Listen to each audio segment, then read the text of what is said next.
To say that I'm scared of what's happening is a gross understatement. The trouble of any sort is the last thing I want to get home to after a long day of work and a trip to the bar. And when I see Hannah near prostrate, I can only feel dread. She twitches and seizes, body wound and coiled tight around thrashing, shuddering and shaking. Like a woman possessed, her mouth falls open, her eyes roll to the back of her head. It is the hallmark signs of a seizure. The symptoms are similar, and that knowledge and the fact that I know this only makes things worse. To hold her close is all I can do while she thrashes about. I know this is wrong, I know that I'm not supposed to hold her down, but yet I do out of instinct, reflex even. I'm terrified of hurting her, but I see no other way to keep Hannah from hurting herself. It takes a lot to keep myself from running off to get help when she needs me here. And it takes everything I have to keep myself intact. When she says my name, I realize that her seizures have stopped, but that doesn't make the dread go away. Please. What happened here? Who did this to you? I don't know. I'm so sorry. The sight of her tear-streaked face is enough to twist the knife in. It doesn't help that I'm at a loss as she is right now. All I can say is... Shh, it's alright. You're safe now, Hannah. You're safe now. Must have sat in the kitchen cradling Hannah in my arms for an eternity until Schrocken and the maid ran in, assuming the worst. She had been screaming enough to attract the attention of anyone in the mansion property, but that's all well and good in the end, I suppose, as they helped carry Hannah up to our bedroom. I doubt I could have managed on my own. I might have slipped on the stairs and cracked both of her heads if I tried. Both Schrocken and the maid does a short work of making her comfortable while I sit on the sidelines. I have no idea how long I remain there, just watching them and her. But at some point after they've left us, the sun has set, leaving the room dark and silent. Nestled in all the pillows and blankets and put on her side, though, Hannah looks smaller than ever. She looks so weak and vulnerable that I can't help but worry. Not to mention the children. Think of the children. I wouldn't know how such an event could affect the babies in the womb. Now seems like a good time to get drunk as any. But I just can't. I can't bring myself to leave her side just to intoxicate myself, not with just happen. I might just drink myself to death if I as much as tried. Stay with me, darling. Of course. Anything for you, sunshine. There's no way I can leave her side without feeling guilty. Besides, what sort of husband and father would I be if I don't take care of her when she's sick? Not that I'm too confident in what I can do on my own. I'm not trained for this sort of thing. Even if I've experienced similar scenarios before, I might still do it all wrong. I've already called out a personal physician along with the obstetrician who knew of her pregnancy for a house call in the morning. We'll have to go on from there. I don't like to think about it, but I still can remember the doctor's instructions on how to take care of my mother while she was ill. Provide a safe space for her to rest, check. Let her lie on her side so she doesn't choke, check. Loosen tight clothing on her to let her breathe, check. Keep calm and don't panic. Well, I'm having a bit of trouble with that one, aren't I? Do you want any water? Something to nibble on, perhaps? I can call for something to be brought up. Soup would be good, right? I'm fine, Luke. Don't you worry. I'm just a little sick, but I'll get better. A pained look crosses her face, and then more than anything, I wish I could take away the pain she feels now. She beckons me to come closer, to hold her in her arms. Who am I to say no? Her body still quivers, tiny shakes that make my heart feel like I'm gonna stop and give every time that happens too much. I take care to give her room to breathe, no matter how much of uncomfortable position it puts me in. Her scent is enough to bring me at ease. Golden flowers, marigolds, buttercups, and daffodils. I'm not sure if she smells this way because I surround us with them when I can, or because she's wearing the perfume I gave her last Christmas. There we go. Now, are we comfy? She nods, her head weakly, a smile barely making its way on her lips. I'd be ready to fulfill any request she had, anything to make her easier for her, anything to make her happy. But when she next speaks, I can feel my breath catch in my throat. Sing me a lullaby. A lullaby? Of course. I can do that. I know I've done so many things in my lifetime that would justify a horrific end, but not Hannah. She doesn't deserve this. This is all too horribly familiar. I find myself in a bed, clutching reverently to an ill-beloved, wishing it isn't real and hoping it doesn't get any worse. To find myself screaming at a god that I've long abandoned and forgotten, not her, not again. Take her and you will, bloody rue. Have a lullaby shared so that we can forget the pain and the fear. Hush, my darling, don't say a word. I'm gonna get you a mockingbird.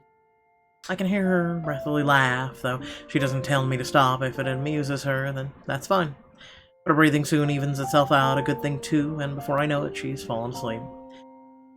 If only it would be as easy for me. I certainly don't envy her, but I don't particularly like how my mind runs right now. Battered and frayed, clutching at straws, asking myself if I'll really let myself fall apart in this moment.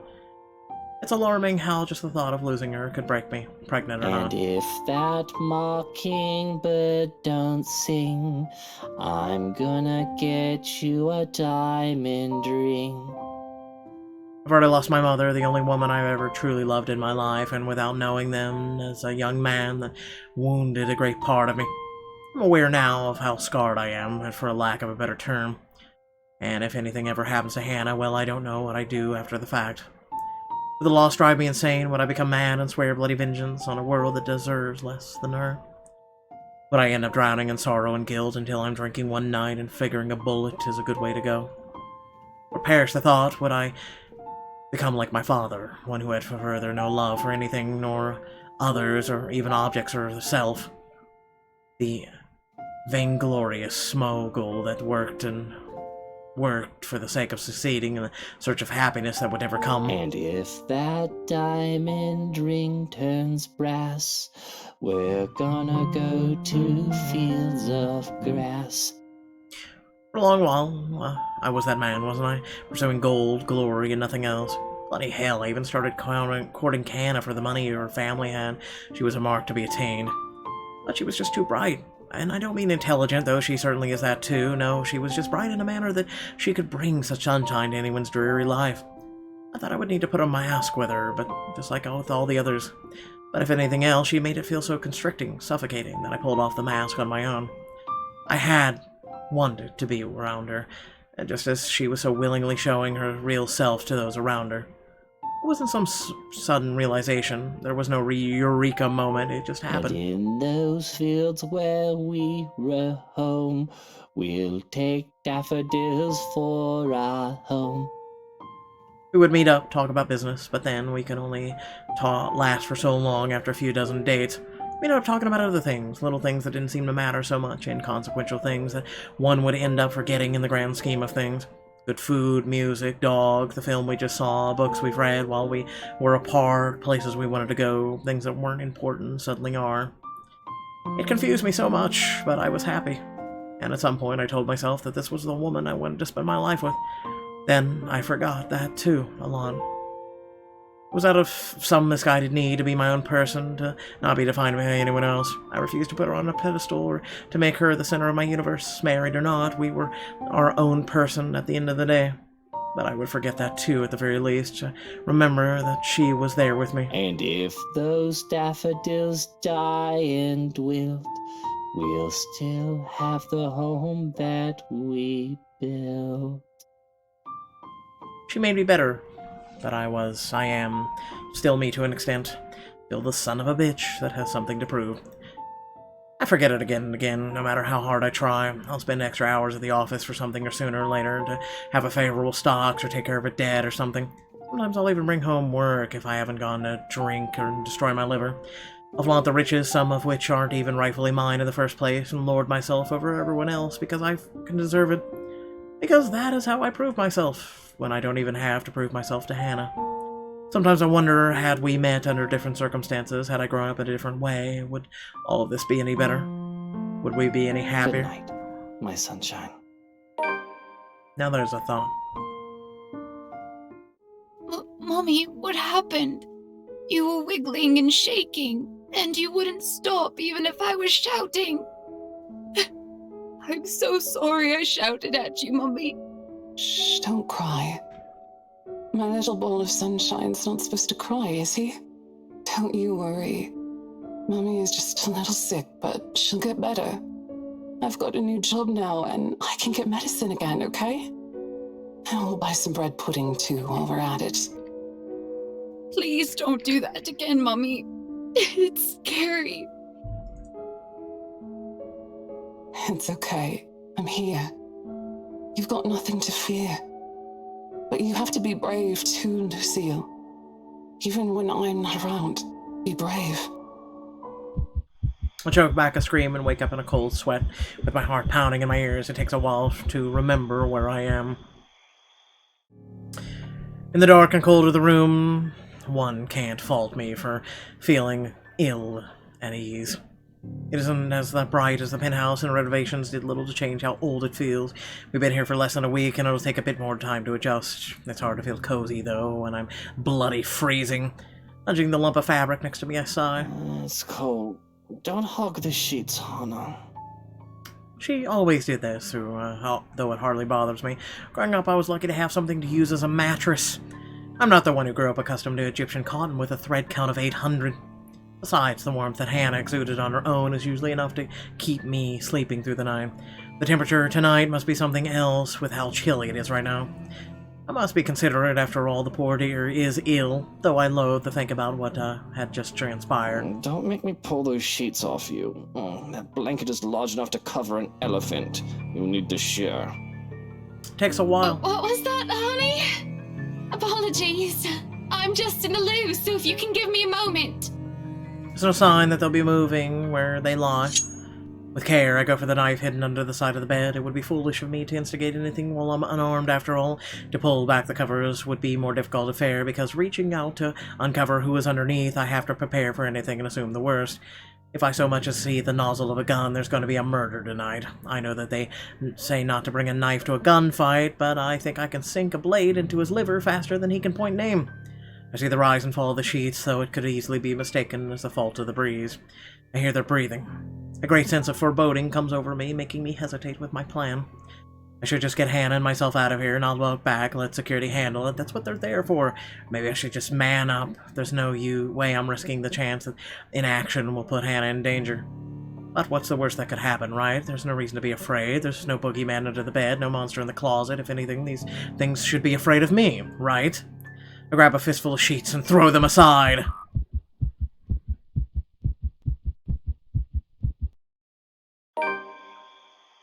Hee. Nothing. Nothing but a bunch of pillows stare back at me. Must be my imagination. I'd rather not think I'm going mad. It could very well be the stress getting to me, all this drama with Hannah. I've been doing very well all these years, all things considered. I guess I'll have to do my, I have a breaking point. But still, the world goes on even if I cannot, and I must go along with it. I suppose a day off or two tomorrow wouldn't hurt. Rest, aside from a few hours of sleep, will be welcome more than. But I can't shake off the unease. I dare say that I feel I'm afraid, irrationally so, that something will come creeping, crawling underneath the bed, and even as I lay down and close my eyes. The odd dream doesn't linger, thankfully. But with the morning comes another disturbance, both too loud and too sharp for my taste. And I have fine taste. With the piercing rings of the doorbell reaches even to the bedroom, I'm not very much inclined to think that the person who built this place lacks any sense of it. Perhaps the one thing good in this place is that the ruckus has chased away the needingless guilt from last night's commotion, if only temporarily. Still, it's a bloody annoying distraction. I can tell already that this is going to be a long day, and it hasn't even started yet. Before the racket even lasts another minute, I'm peeling myself off to the bed and heading straight for the main door. There will be a murder today if this doesn't let up. How quaint it seems everything in the blasted universe is intent on getting on my nerves as of late. Gordon Bennett! Only a Nancy would knock at such an ungodly hour! In the first place, I shouldn't be the one doing this. This is why I hired a valet, for fuck's sake. Where's that damn butler when I need him? I'll be honest, if only for today. With the mansion this quiet at this hour in the morning, it's easy to believe those ghost stories might be real. But the only horror here is the news that Hannah has brought forth yesterday, and the very idea of me being a father. Neither the deafening silence nor the biting chill spreading across every room in the place. My wife is pregnant, bloody bollocks. There's no place for fear when another set of problems already burns at fuel. So I wait for another second. When no butler still answers my call, I simply yank the doors open myself, perhaps with more force than needed. And maybe it should be appropriately there, considering the person on the other side and the hour he dared appear at my doorstep. Even with someone half a brain knows not to disturb someone this early. Brief confusion quickly gives way to anger, and before the bloody photographer can even get a word in, I'm hurling venom at him. It's less than he deserves, really.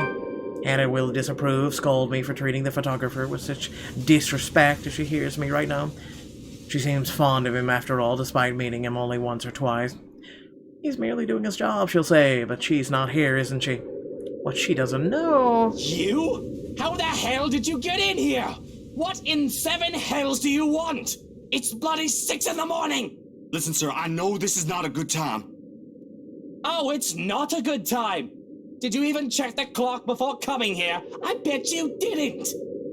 This is still my home. My rules apply to this place as much as Hannah's do. As simple as that. Unlike you, the ones living in this house need to sleep. It just so happens it's also a person I will never take a liking to. No need for remorse. Come back when people are actually awake, or I'll call security on you. He continues shouting even as I slam the door into his face. Some nonsense about the news lately, though I don't understand most of it. However, with the closed doors muffling the better part of it, and with no ears to listen, his tirade doesn't last too long. Eventually he leaves, and silence goes once again and fills the room as it should. In hindsight, maybe I should also call the psychiatric services. He certainly sounds mental, just screaming like that. As a suspicious man might have left him roaming the immediate grounds. Nothing good can come of it. But if his presence will indeed bring a problem, a sign of bad things to come, I'll probably know soon enough. Worse things to come? Shrokin will take care of it if it need be. It's what I pay him for. In the meantime, the bigger problem at hand. It's on a whim that I've chosen to cook. Sure, I have a lot of other things I could have done instead, but cooking distracts me, and I do find it relaxing on the rare occasion I do step up to the task. On the tray, 2 plates of roti paired with spicy beans, boiled eggs, and hash brown, and bacon topped off with peppers, courgettes, and akis. I can't get back to sleep after my abrupt awakening earlier. Although I did think about drinking to get some 40 winks, I've changed my mind to the reminder that my very pregnant wife is sick in bed. I love my alcohol, no doubt, but there are times when I shouldn't drink. As it is, I'm running on nothing but 2 cups of coffee. The surprise on Hannah's face is apparent the moment I step into the bedroom holding a breakfast tray. But it quickly changes to a look of delight as I place the tray on the bed. Good morning. What's all this then? Oh, that does smell good. I made breakfast. In hindsight, I probably should have prepared something a lot healthier for you. Oh, don't you fuss. This is absolutely perfect. A little grease isn't going to kill me. Feels like forever since I last had your cooking. I don't see what you're so enthusiastic for. I'm no master chef. I won't be too mad if you tell Johans to cook something else for you. That just means more for me, of course. I can't wipe the grin off my face when Hannah takes a bite and looks like she's enjoying what I've made. It would be a lie to say I'm not glad or proud that I can make her happy. Though perhaps I haven't been able to do as of late, but Hannah needs me now and that counts for something, doesn't it? Oh, I don't think I can finish this all. But I shouldn't I? After all, I am eating for 3. I feel a terrible pit in my stomach at the reminder. I try to fill the said pit with food anyway. But bloody hell, I don't think I'm ready to raise a child, let alone 2 of them. There's nothing else that can be done other than steel myself for fatherhood. Speaking of you 3, what did Dr. Hobbs say? How are you and the babies? The physician took some of my blood. I'll go through some other tests tomorrow to make sure we're fine. I know how you hate hospitals, so I asked Johans to drive me there. That way you can have some alone time with Kylie too. Admit it, you just want to leave me alone with a little tyke without any backup. Don't be like that. You'll do fine, I'm sure. And she'll love spending the day with her fairy godfather. Of course, I can just look at it like that, like it's practice. I do want to be a good father, right? Not like my own, though I don't think any practice in being a parent would have helped him. He hadn't cared about the son he sired until he learned that he was ill and not long for this world. And even then, when he did find me, he still cared little. I definitely do not want to be like Damien, right? I'm just worried about the children, Hannah. I know you can take care of yourself just fine. You're one tough cookie. Look at you, already becoming a great father. One day, when the kids are all grown up, I'll tell them the story of how their dad is being a great big worrywart. Just leave being pregnant to me, alright? My hand moves to Hannah's stomach, which has yet to grow to beyond its usual size. There is some pudge hidden well behind her dresses. I'm half expecting to feel something, perhaps a kick. They always talk about how the sensation cements everything proof of life that goes beyond a growing belly, but of course, it's far too early for that. I still can't believe it, you know. I didn't think it would ever happen. We're going to have kids. A shame. I certainly need grounding. It would help me get my head around what's going How on. are you feeling about all of this? I don't know how I feel, actually. Worry is the first thing to come in mind, and I don't think I'll ever stop feeling that. That's what brought this on, isn't it? And it would be awful of me to say that I'm not happy at the news, excited even. But all that did not stop me from feeling the same fear I had when Hannah first told me about this. I was so afraid, still am. I never gave thought about it being a father until now, but I'm already afraid for them, their safety, and the world they find themselves born into. I'm afraid for them because of me, the bastard, who will be their father.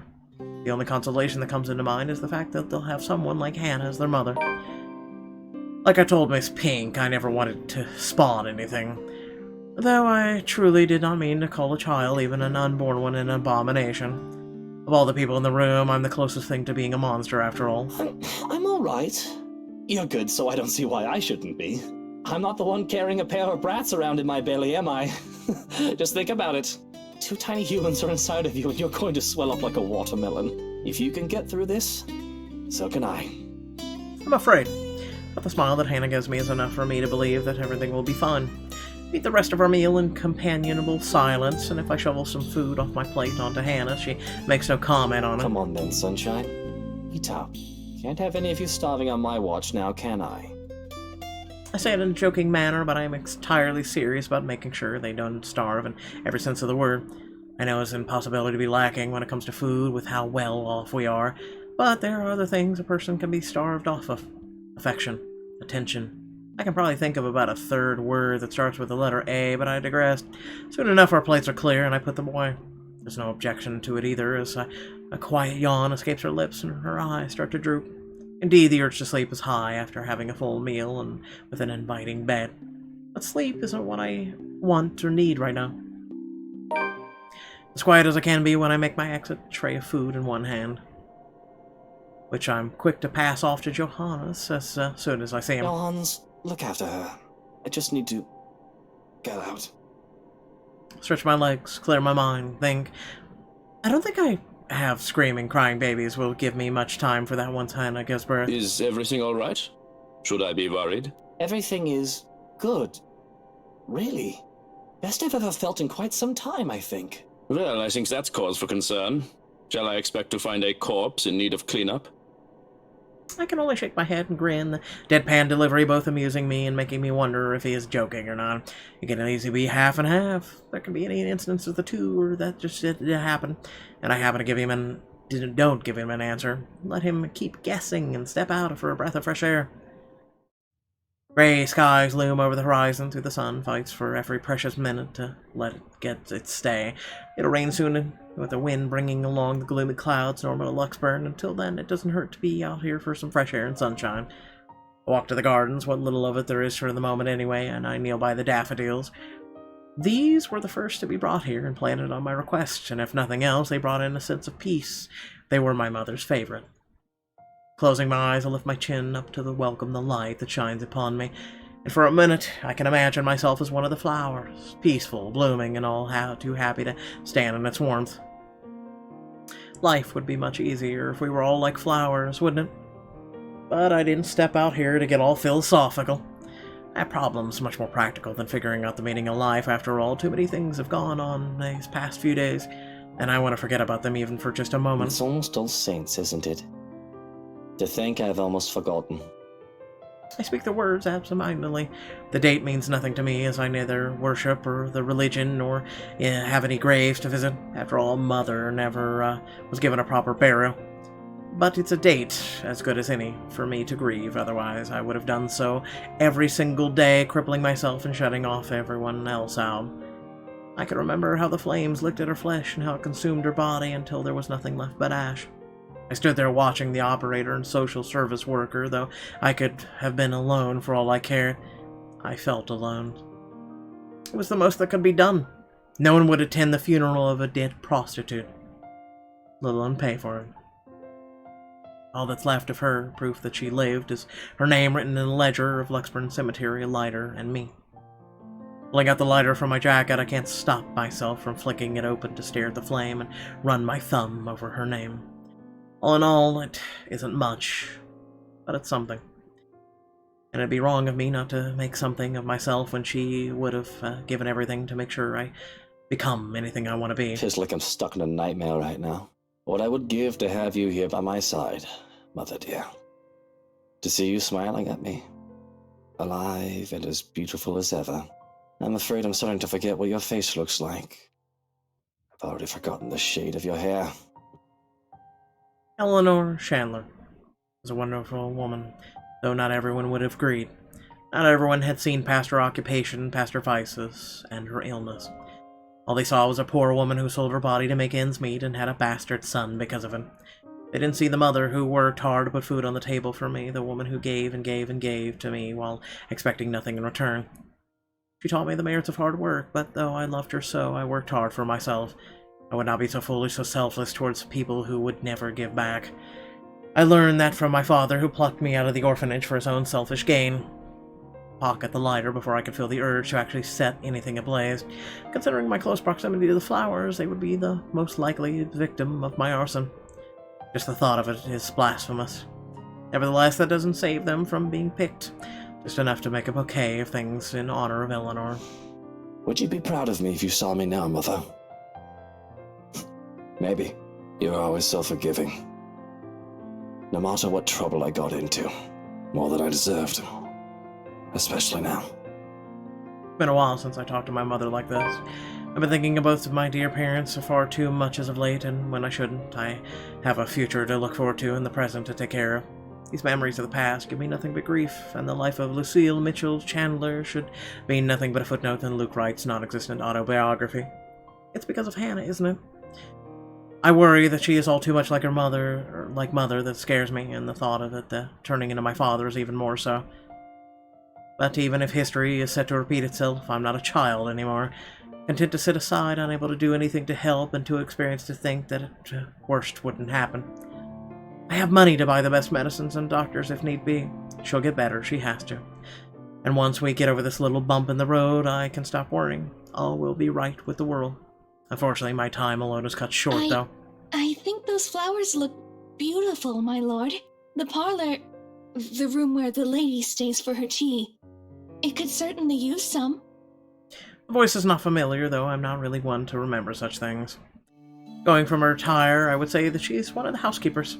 Strange, considering I've sent all the staff but Johannes away.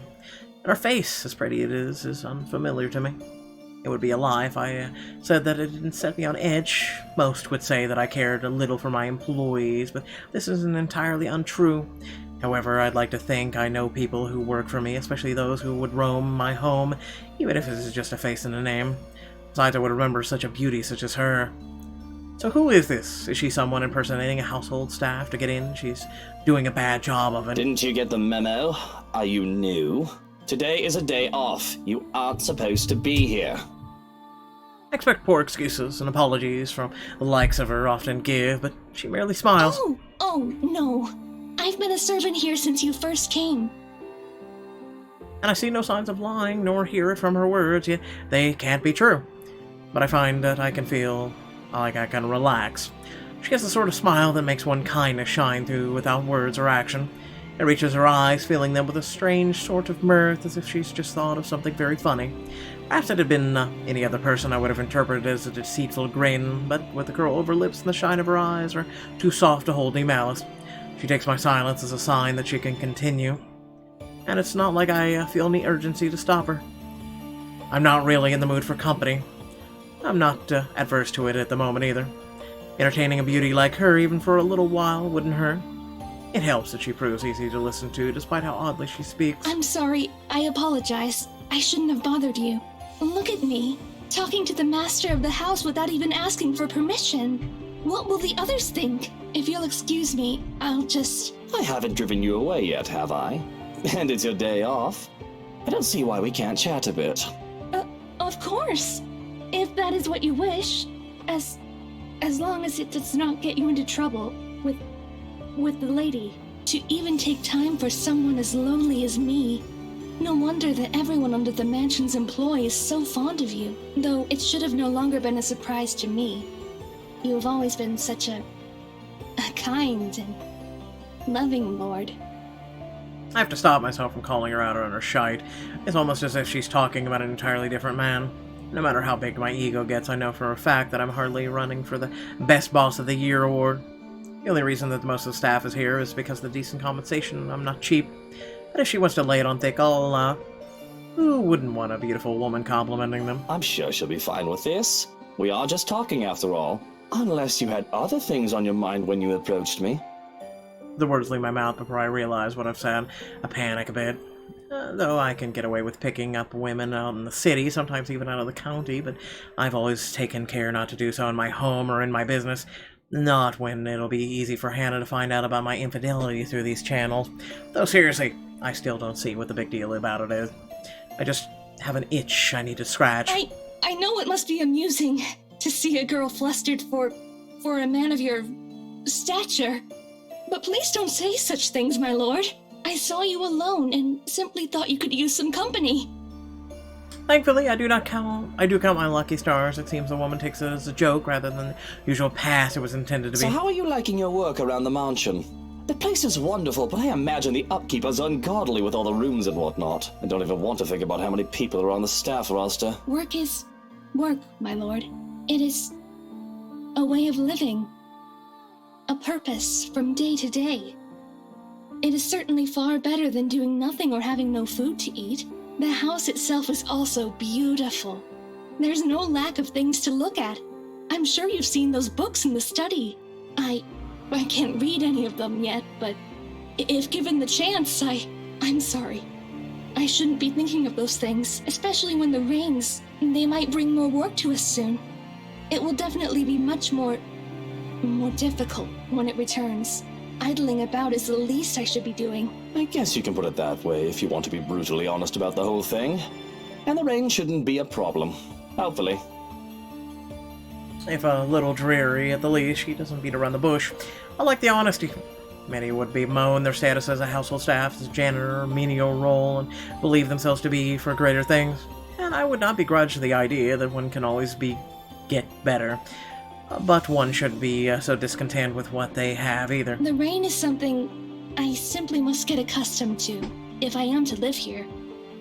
I've not spent long in this place after all, but I have been told that it has rained in this nation since a mother's time, and their mother's time. There is little we can do about it. I am just glad to have time in the sun, even for a short while. Isn't that the truth? Really, these sunny days have been welcome, though I can't imagine they'll last for long. Sometimes I just want to pack my things and leave for somewhere like, say, the Bahamas or whatnot. Get some sun and surf. But certainly, you will return for us, won't you? This is your home, after all. Your people. They won't be pleased if the master of the house leaves. Of course, I can't very well leave my businesses hanging here, can I? I just wish I could actually trust people enough to go on vacation without taking work with me. I've also got to get back here if I ever want proper meals. A proper pudding is something you'll never find out there. The woman nods in understanding, and I must say that she makes for fine listening ear. Although what she says next gives me pause, whether she meant for me to hear it or not. And good tea. From what the cook has been telling me, I've yet learned how to prepare one. Perhaps once I do, it would endear the lady of the house to me. I never expected her to be so unkind after what she did for me. Though it's only if one catches her in a foul mood. I wish I knew how to avoid her anger. I highly doubt she means Hannah. That woman rarely has a mean bone in her body, and when she actually isn't nasty towards anyone else, it's usually deserving enough, much like Rochelle woman. Hell, even she tolerates Harvey for me, even if she did admit that she doesn't quite like the man. She must mean the head housemaid, right? I have to laugh at that. Not that I have room to speak, I don't deal with her myself anymore, though, even though Johannes has a few choice words about the head hag, she's just been under the right employee that when she was also head housemaid for my father, and if anyone's not going to get along with someone, I'd rather be the crotchety old woman. I don't even remember her name. The woman has been strict upstart bitch who took me one look at me, her master's bastard son, turned her nose up, and if she were better by mere coincidence of birth, that she absolutely loathed my existence. Perhaps the rumors had been true. She had a miscarriage while bearing another one of my dearest father's children. She saw me as an obstacle of her being granted a better standing in life. I remember that much, at least. The one reason I haven't sacked her yet is because of her competence. Also because working under my household makes her absolutely miserable. Her resignation made impossible by her pride. Nobody really gets along with that woman.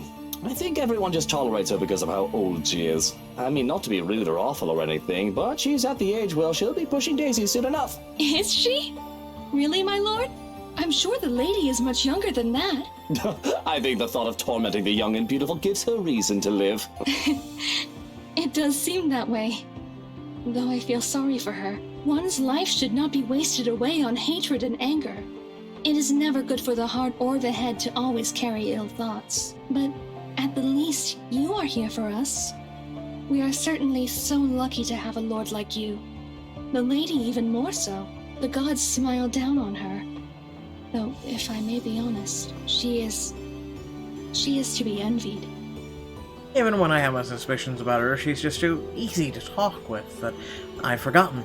I don't even know who she is, and she's actually one of the household staff, and that would explain why she so easily give obvious wrong statements about my character. Though if she is here for malicious reasons, she would have done more than do small talk with me by now, wouldn't she? I have so many questions, perhaps curiosity will kill this cat. It's strange that I've never seen you before. What's your name? You do not remember? I don't believe you've mentioned it, or am I missing something? You still cannot comprehend it, can you, my lord? Rancer chips away at my good mood I'm starting to get into. I have every right to be angry at the cryptic response. She threatens my insubordination with her very presence alone. But instead of hurling vitriol at the woman, I keep taking a deep breath. I do not want my mood ruined further than it already is, not right now, when I can let my temper take its course another time. Whatever your name is, and no matter how long you've been working for us, that does not change the fact that you shouldn't be here. I'll call you a cab to bring you to the city if you want. Shouldn't I? What if I do not wish to leave? I merely desire to stay by your side and serve. Is that such a deplorable thing? A gaze sends chills down my spine. It's too easy to see the devotion, the obsession in her eyes, not the good sort either, as her scrutiny makes me feel like I'm laid bare. The offness of her presence is all the more palpable with the feelings of bugs crawling on my skin and the silence that makes it seem as if the world has stopped. Any friendly atmosphere we might have had going for us is completely forgotten. Danger. A small part of my mind screams, the part that has kept me alive all these years, and in the hindsight I'd be stupid not to heed to it. But I've grown arrogant, complacent, and content to hide behind wealth and power. Yes, it's a deplorable thing, as you said, because I'd like to be alone now. Thank you very much. If you didn't want the day off, you should have reported to your superior. This is utterly unprofessional of you, and I shall be issuing complaints. In fact, if you know it's good for you, you should start looking for another employer. It's at my threat that her smile on her face turns tight. I see. It escapes you still. How despairing that this misery must go on. But maybe, if you come with me, I can help you. I can... When she reaches out for me, I recoil with a hiss. How dare you lay your filthy hands on me without my permission? I am not going anywhere with you. Now step back and walk away before I have you forcibly removed. As if a switch has been flipped, the woman's expression turns horrific. Although that very well may be an understatement of the century, she herself turns horrific. Her presence is suffocating, bearing down on me. I'm rooted on the spot. There no fault of my own as my fear paralyzes. You are too much like that vile woman. Poisoned by her rotten influence and her filthy words. But that can be remedied now that you're here. Oh, how we have waited to welcome you home. Come, my lord. The house beckons. When her fingers grasp back of my coat, I finally find it in me to break off into a run. I can still feel her eyes on me as I run back to the house, but I refuse to acknowledge it, let alone look back. All I need to do is get away from her to make sure she stays away. If that means acting like a coward and seeking out the company to keep me safe, nobody can tell me the otherwise. Bravery isn't something to be lauded if it comes along with stupidity. It must have been a sight to see the usually composed and reserved Luke Wright bursting through the doors. Not that I have much of the audience, unless there are other staff members who have chosen to disregard my orders for them to leave. Really, I still doubt that woman is one of the staff. Mustering up the courage, I look back through the windows to see if she followed me. She's gone. But I don't take any chances, putting as much distance as I can between us. Stopping to catch my breath, Johanna suddenly appears, nearly making me jump out of my skin. Don't fucking do that! You son of a bitch! If I had a gun, I would have shot you! If I had any love left for my Mutter, I'd take offense. But Mutter. what happened to you? You look like you've seen a ghost. Muta. Oh, if only it were such a delusion, but I can still feel her sharp nails digging into my back. The feeling was too real for it to have been a ghost. There was his housekeeper. I think, I'm not sure. In the gardens. She was acting odd, and I thought to remove myself from the scene. Strange. I made sure the rest of the staff had left and that the house was empty, as you requested. Describe this woman. She had pale skin, dark eyes, and long dark hair. She wouldn't give me her name. I half expected a name from him. The man knows the staff better than I do, after all, but instead of an answer, he grows quiet. I'm pretty sure this is not a good thing. I'm even more worried than when the other man looks me over. I have to protest when he pulls back my collar. What in the bloody hell are you doing? Checking for marks. Needle marks, to be exact. We don't have anyone like that among the staff. You could have easily been kidnapped. A cold feeling settles itself over me at the thought. I've long established my power over the more unsavory characters in Luxburg. Or I thought I did. And the most harm I thought that could come to me would be slander, robbery, or incarceration. Kidnapping. An attempt on my own person. I've forgotten that I'm a human as mortal as any other man, despite my wealth and status. Fortunately, you look unharmed. But I advise that you be accompanied by trusted individuals at all times from now on. If not me, an assigned guard. I'll be informing them of this soon, as they return from their day in the city. Already I can feel the energy leave me, and the realization of what could have been. All right. Yes, I suppose we should do that. But I think I'd like to call it a day. I should be safe in bed, yes? I'll stand guard outside for the night. The madam has been inquiring about you, by the way. A guard. Any other threat and he alone would be enough to make me feel safe, but from what I saw, whatever it is I saw, would one man be enough? That's all well and good, but there's something else. That housekeeper, she... Luke, you're home. I was worried about you. The grin that I must muster is probably lopsided. The force as I snap my mouth shut to keep myself blabbering about witches and monsters, because here I am standing in the hallway, dirt on my pants legs and sweat dotting my forehead, far cry from the usual pristine condition. I don't want to worry, Hannah. A cough. What happened to you? You look like you wrestled in the mud and moss, dear. And those flowers. Were you gardening? I was finding some roly-polies in the what? garden. Oh, these... I didn't realize I still had them. I really did not. But there they are, still in my grip, the daffodils I had taken from the garden. Even in the wake of my flight, I had refused to let go of them, whether I was conscious of it or not. Shall I put them in a vase? Perhaps I did it to save face, or maybe a small part of me really had planned to take them to her. But, like a young man presenting flowers to a valentine, I awkwardly thrust the bouquet in Hannah's direction. They're for you. These are lovely, thank you. But aren't these?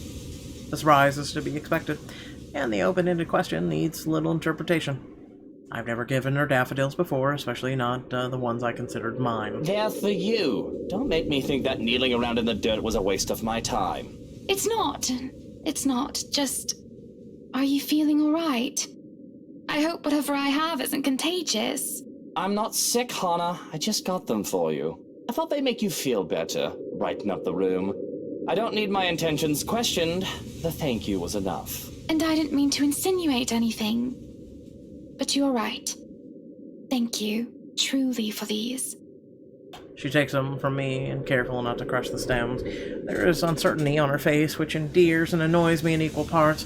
But she does look lovely with them, and the very picture of her something that should be immortalized in a painting. They should be for Mother. But it doesn't matter anymore. Why don't we turn in for the night? You must be exhausted with all that gardening. Does a dead woman care for flowers? Interesting statement. Really, little sleep was had, and I feel completely drained come morning.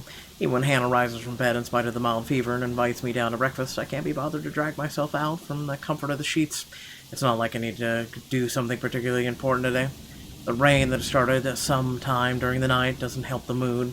Okay, maybe it helps just a little. The strange sunny weather has been nice and all, but for it to return as it should be feels like a good sign of things to come. Perhaps things will settle back to normal and the crazy drama that has gone on lately will die down. The rhythmic pitter-patter on the rain fills the early morning silence with a steady beat. Thank goodness I don't have to be anywhere in the hurry today. I would hate to be caught unaware in this rain. With how it looks outside, it seems like the weather is making up for all the sunny days it has given us with a good old-fashioned downpour. It does let up within the quarter of an hour. However, a day beginning with a cloud burst like this, locals usually take it as an immediate sign. Lexburn's abysmal weather is back, likely for good. I hope they did a damn good job fixing this place, because I'd rather not have to deal with leaky roofs. Though Hannah might find humor in it, perhaps ask me to sing in the rain to wear out my anger. I don't like the idea that the realty did a horrid patch job with this place. Hannah technically paid millions for this place. I better live up to the price a realty company paid for it. Not that it isn't something that should be fretting about at the moment, when her health's not at its best.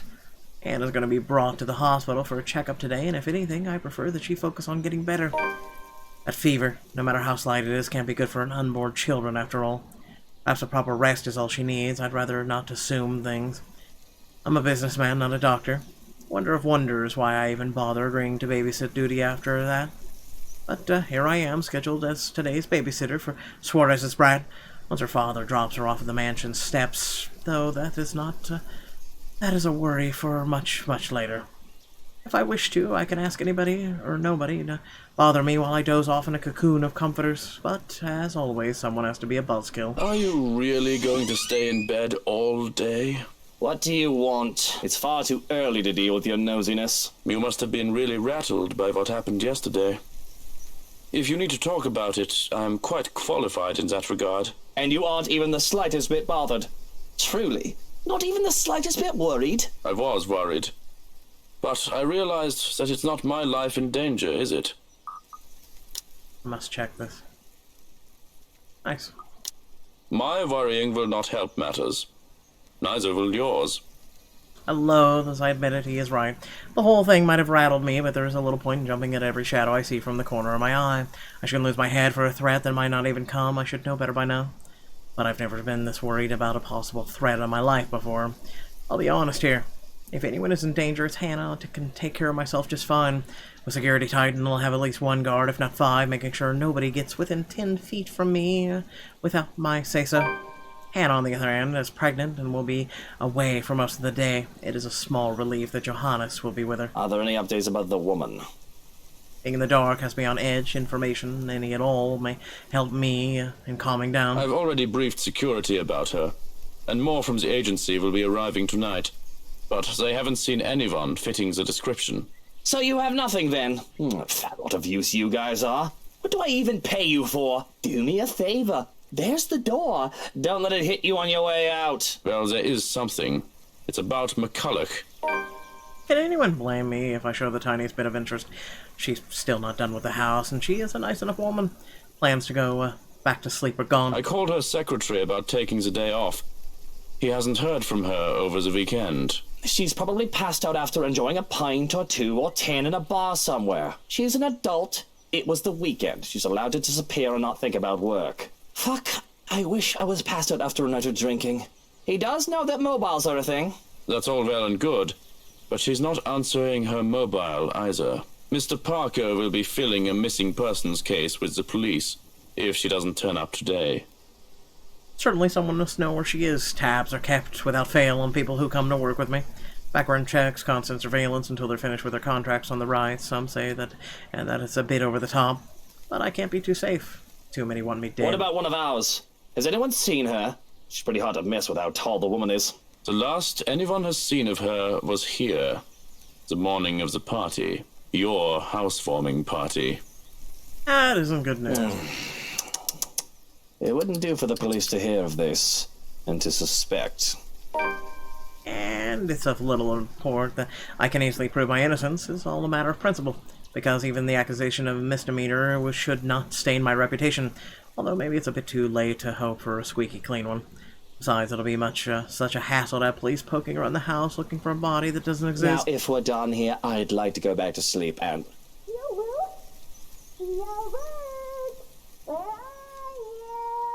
God help me.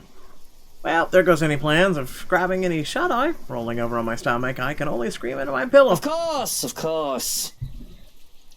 Ah.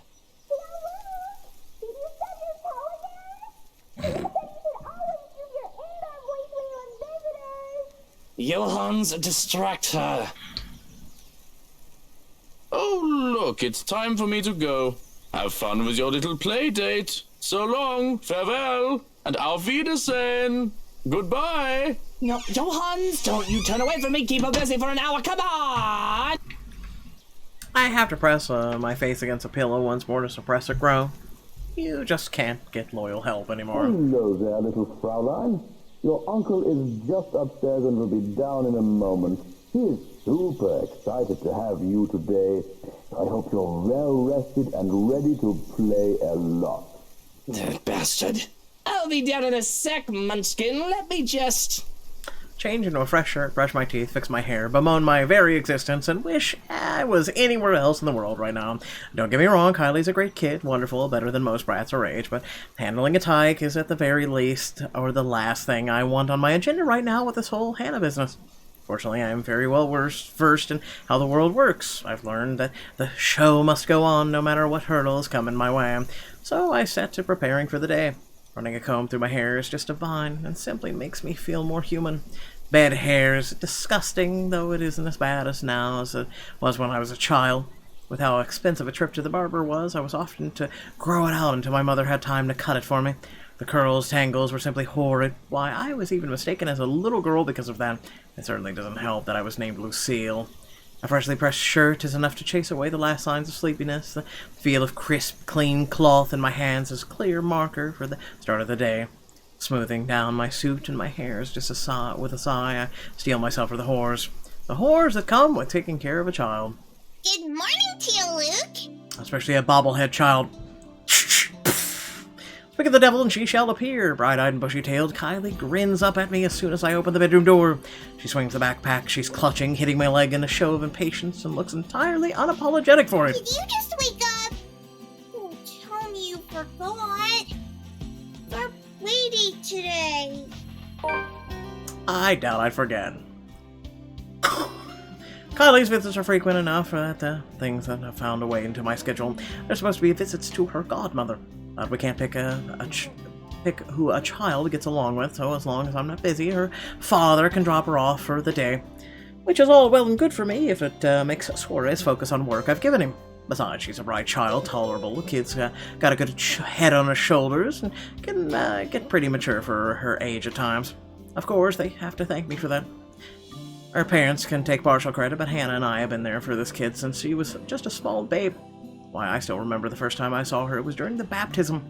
The only reason I was there to accompany Hannah, who was to be named the godmother. She was a tiny thing, not even a year old, and swaddled in her mother's arms in white cloth. It was the first time I really saw an infant up close enough to hold one at least. It had been terrifying to be given a little child to carry after the whole water ceremony. I'd never done so before that, to hold a tiny life in my arms. I could have dropped her on her head, and the tiny little tyke before me would have been stopped existing then and there. Well, the child just smiled at me, babbling nonsensical words as children do, and clinged to me even though I tried to hand her off to Hannah. She had the thought. It was hilarious and adorable. My suit had been a mess, and I was nearly an anxious wreck by the time I handed her back to her mother. Yet it was pleasant, too, to think I might be doing it again soon. With Hannah's children, with our children. Kids of my own flesh and blood. In a few months' time, I'll be cradling them in my arms, hearing the ring of their laughters against my ears. And they're crying! It's a tender thing to think about. Despite myself and all the spite of all the fears that I will never be good enough for them, I'm actually looking forward to it. Of course I didn't, you little rugrat. I just had to take care of something before you arrived. Really? Well, I guess that's fine. As long as you told me for work like last time. Really? Now why don't we go back down and have breakfast in the parlor? I already ate at home. Papa made one of his tortillas de patatas. He wouldn't let me leave until I finished every bite.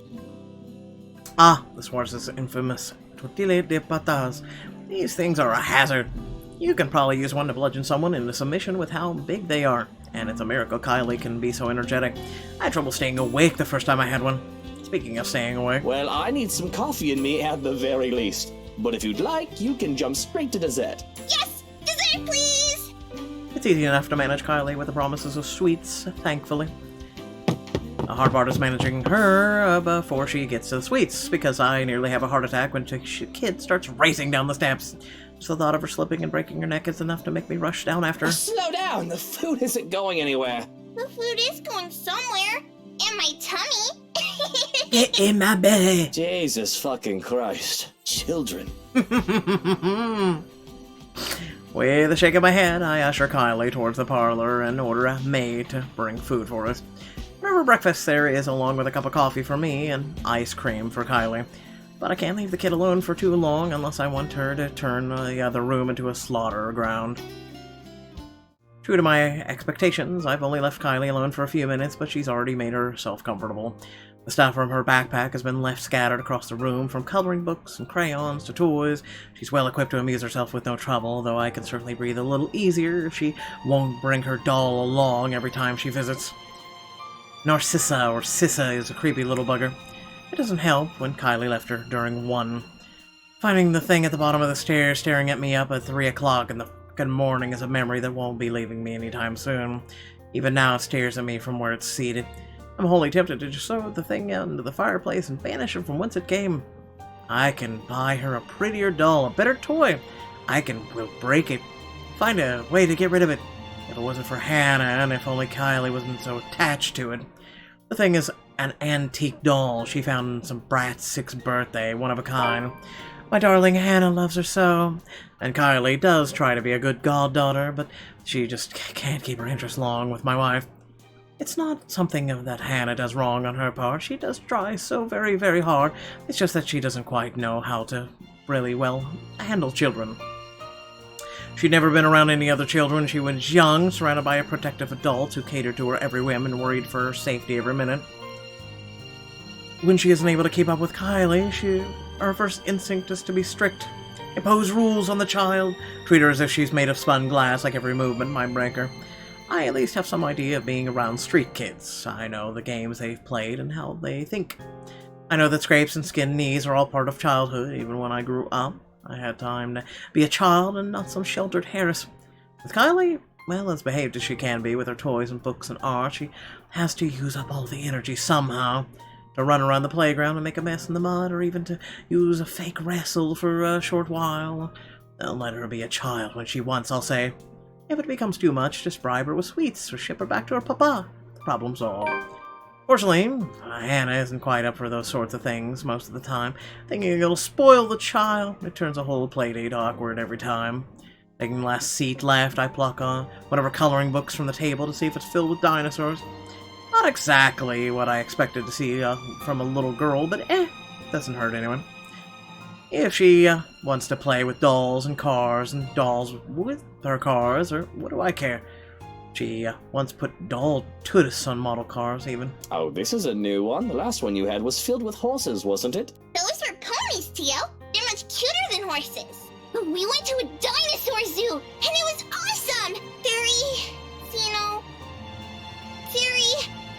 Dinosaurs are my favorite. I have no idea what that is, but it must be something.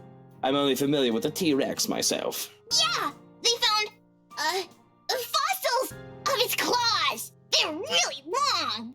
They think the whole theory might be a bazillion meters tall, even bigger than a T-Rex. Cisa says it'll be big enough to eat all my classmates. Wow, that face. She only laughs as I scrunch up my nose and grimace. Takako says you're making a really funny face. Taka who? Takako, a friend I made. I have to stop and look around, expecting one of help to be there.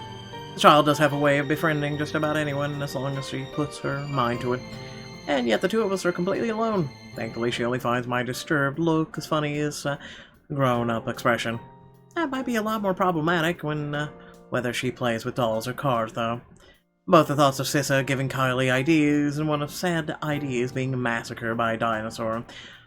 Something I probably need to bring up to her father, aside from work. But beyond murders, dinosaurs, creepy dolls, and imaginary friend, I find no trouble with Kylie. She's an energetic, precocious as any tyke her age can be. She can be an angel if she can get comfy and settled in after having her sweets. We tuck into our waffles as soon as the food is brought in. Our waffles become because she wanted to have her own plate to go with the ice cream as soon as she saw mine.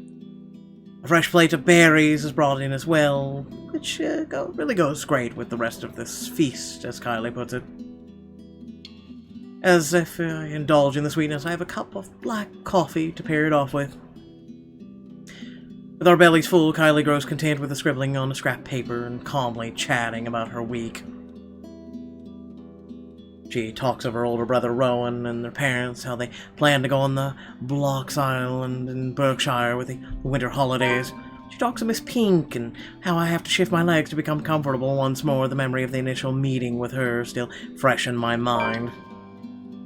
The little brat is quick to defend her favorite academic as well. The woman is yet to offer a proper apology, and she wishes to give one on her behalf, all diplomatic-like I taught her. She talks of the sad man in the park and of her friends who like to play hide and seek while she's not sniffing in the loo. When finally she finds nothing to talk about, she goes back to her drawings. That'll change as soon as her stomach settles, of course. The calm before the storm. Because, behaved as she is right now, I can feel the curiosity just radiating off her. There's a restlessness buzzing under her skin, the question on the tip of her tongue, as they often are with children her age. But, for now, I can take this piece with no complaint for however long it stays. I have fun with the crayons as well, the child's insistent, even if I can't really draw. With Kylie using the black crayon, that leaves me with the blue one. I absentmindedly start to draw a puppy to the best of my abilities. It's as I attempt to doodle the dogs and another eye that Kylie breaks her silence. Tio? Where did Tia go? I saw them leave when I got here. Tia didn't look so good. I've been expecting a lot of different questions. The kid always has a bunch of them ready for me, and I can only sigh when she proposed this particular one. She's just going to the doctor's for a checkup. And as kids go, there are always follow-up questions. And you didn't go with her? Well, you were going to be here, sweetie, so I had to stay behind. So she's all alone? At the hospital? Oh, no, of course not. Tia has Johannes and her maid and a guard. She's got plenty of company. Yeah, but you're not with her. If I didn't know any better, I'd say the kid is trying to make me feel guilty. I want to say the little tyke is evil for making me feel so. But I understand. When I get sick, Papa and Mama have to leave me with their maids, too. Oh, they don't take care of you? That doesn't sound right. Even my mom took care of me when I was sick as a child. Well, they're always busy with work. Wouldn't that be nice? I don't know that feeling. Oh, I see. I guess that's no good. I know she doesn't mean to accuse me of anything, but as her father's boss, maybe I do overwork Suarez a bit. There's a lot of responsibilities that only he is capable of carrying out. Delegation is a thing, sure, but when the responsibilities are legally questionable at best, putting others to the task isn't always an option. But maybe your papa is in need of some vacation time. He deserves it, doesn't he? He's a hard worker. I could arrange something for the holidays. I could cut him some slack. Some of his assignments can wait. I can't do much for her mum, but she isn't one of my employees. But this would have to suffice. It would be worth it if it makes the little girl happy, because just like that, the somber look on her face turns into one of pure joy. It's like looking at a little sun, warm and bright. It's nice to do something kind every now and then. Would you really, Tio? Would you like that? I'd like that very much, yeah! We can go to this museum! There's one with lots of cool trains and planes! I like trains! And there's the local Manor theme park! And a monkey forest! There's a kid adventure farm too, the wacky warehouse, and a play barn as well, and... Whoa, slow down there, Munchkin. I know you're excited, but I think you should let me schedule your dad's day off before you plan a whole year's worth of stuff. There's an embarrassed giggle, but she doesn't really reel herself in. Enough to calm down, which is a feat in and of itself. It's obvious how giddy she is. And if she wasn't looking forward to the holidays before, like any child she should, she does now. I think Tia would be really happy if you were with her. You could have told me you needed to go to the hospital with her, Teal. I won't be angry. I'd love to be with her, but I wanted to spend time with you, Munchkin.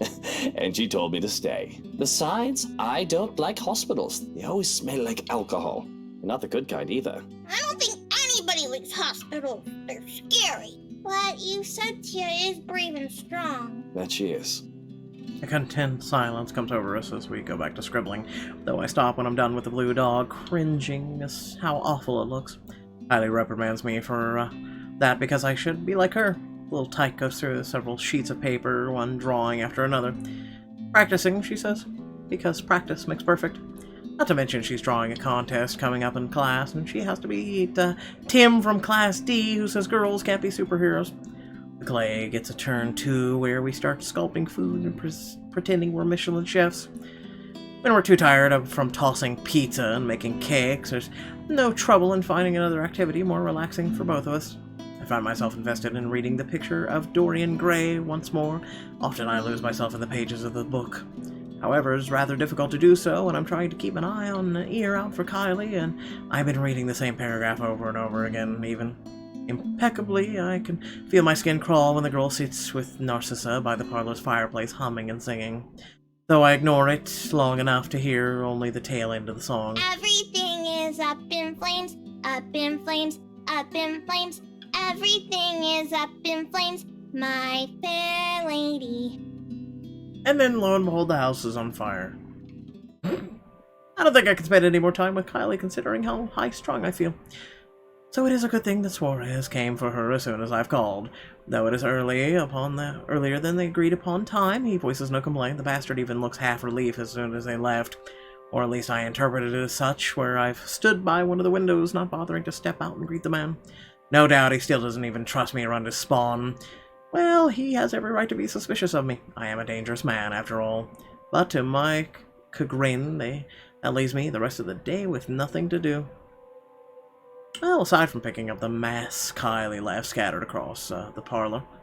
To my immense relief, she remembered to take her doll with her this time. But the same cannot be said for the crayons and paper littering here and there. First things first, I snatch my own doodle off the table and rip it to shreds, leaving no hope that it will be seen by the light of day. The rest of the drawings, all Kylie's, remain unharmed as I collect the lot.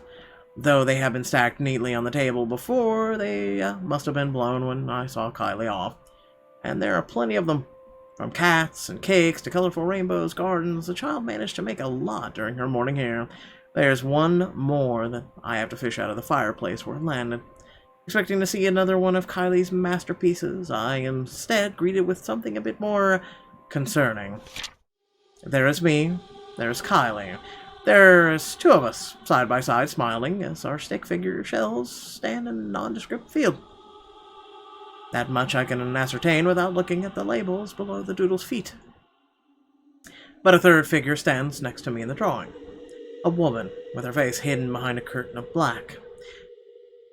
Takako, the writing under her supplies. Takako says you're making a really funny face. Taka who? Takako, a friend I made. The hairs on the back of my neck stand on end, and I feel a chill go down my spine. A breath that isn't mine. That is me turning around, hoping to see someone, anyone, but nothing. And that's when I see it, or hear it. Laughter. Sweet, merry laughter ringing from the ballroom. That sweet and merry laughter, my ass. Think about this has my cheeks burning and my blood running hot. It's as if I'm being mocked. I stomp towards the door. I have to stop myself from shouting up a storm. I expect to see some of the help dallying around idle from their duties. Perhaps they thought they could slack off on their duties without the head butler around in my preoccupation with Kylie. Well, they had another thing coming. But again, nothing. Nothing from what I can see, from the cursory glance at the very least. I roam around looking for near impossible hiding places, and still, I'm all alone. And yet I can still hear the laughter, the cursed laughter echoing around in the room in my head. Who's there? Show yourselves and show some respect to the master of the house! Cold uneasiness settles in my stomach when no one answers. I stumble on my own 2 feet, feeling a wave of nausea come from nowhere. have to put a hand against the wall to stay upright when the world shifts and pain explodes behind my eyes. It takes every ounce of my self-control not to heave, and then and there, the only thing my pride allowed me to do was close my eyes and attempt to alleviate some of the pain. Hello, Liam Killer. Vague, unfamiliar images, dare I say memories not mine, flash in my head, unbidden and unwelcome. Like a strong hammer strike to the head, threatening to crack my skull and split it in two, whatever emotions they are muted. Nothing but a spectator. Still it weighs. Its weight feels palpable.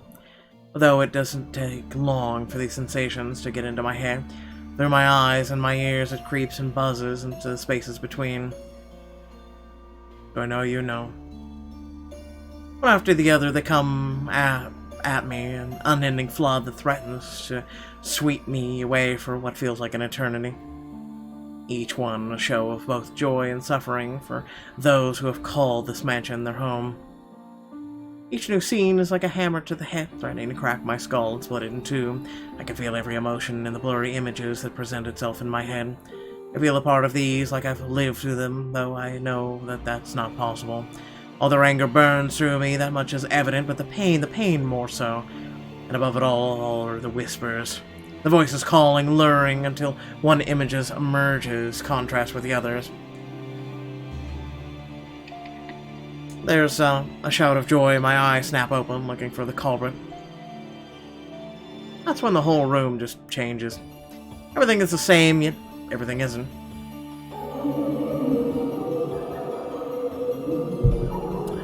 There are people everywhere, laughing, dancing. I should be concerned about them, but my mind finds it easy to dismiss them as they fade in and out from nothingness. Instead, I find my concentration drawn to a man and a woman, though one can only call them a lord and a lady going by their clothes. And oh, just see how happy the couple looks. Though the man's eyes are eerily blank, like he's not at all there. His face is familiar, though. In fact, they both are, but I can't quite place why. The two make a pretty picture as they dance in the center of the ballroom. Even the phantom crowd's attention stay on them. It reminds me so much of Hannah and I during the early days of our marriage, the honeymoon years, they call it. We were happy then, too, all smiles and her sunshine, even with the normally dreary weather. Younger. We had less to worry about, or at least thought that way. I thought we wished we could go on even when, with all of that, I had to do. But life is a way of catching up. There was work to be done. Although we had to stay the loving, perfect couple in public, I could not afford to look so weak. I appear to tie down to someone else, to those who knew who I really was. I had to harden my heart when I had business. But it hadn't always been so easy to just switch that part of me on and off. I should be concerned about their intrusion, too. Ask what in bloody hell they are doing in my house, throwing a party as if they own the place. Ask myself how the I didn't notice what was going on before when the parlor and the foyer are both only a few doors away. I have a feeling that yelling and screaming at them won't do much of anything. None of the others have given me notice. I realize that might not even be real. It dawns on me that these two are the people from the painting, the ones all over the mansion. Which makes sense. I don't think I'm imaginative enough to make all this up on my own, which means this must be a dream or a really horrible high. Just then I can feel all eyes on me as I contemplate the absurdity of the situation, yet I find difficulty in trying to tear my eyes away from the two dancing. I manage. I regret looking away. The woman from the gardens stands beside me. I can hear her rattling breath, menacing and chilling. Everything in me screams to run, but something pins me to the spot as she turns to look at me, watching, waiting. The clamor of their voices fill the ballroom. Although they say such welcoming words, I do not feel comforted by the madness I'm experiencing. Their joyous voices turn sinister and foreboding in my ears. The chorus of people that shouldn't exist, threaten to overwhelm me, drown me even as I stand on dry land. The music still plays as the phantom quartet continues while I stand here, vulnerable and afraid, but the dance has already ended. And I'm afraid that I might just be tonight's entertainment. Attention is all well and good until bollocks like this goes down. These phantom people watch me, thousands of eyes scrutinizing through their cheer for my return, colloge me to dance and join the merriment. Their eager hands all over pulling me in every direction, but they do not move me enough to remove me from this woman's gaze. Listen. Can you not hear them as they welcome you home? Your kind. Our kind.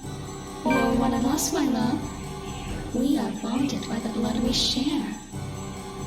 If I thought the voices were overwhelming before, it's nothing compared to how they are now.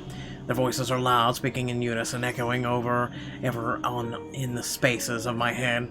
They welcome me back as if I belonged, as if it was meant to be here in the first place. They call me all these titles and names that do not belong to me, and the man's face, the one that's empty eyes, flashes again before me, once fleetingly, like a new memory having burned itself in my mind. I have to struggle for air when I come back to myself again. I'm not. This isn't.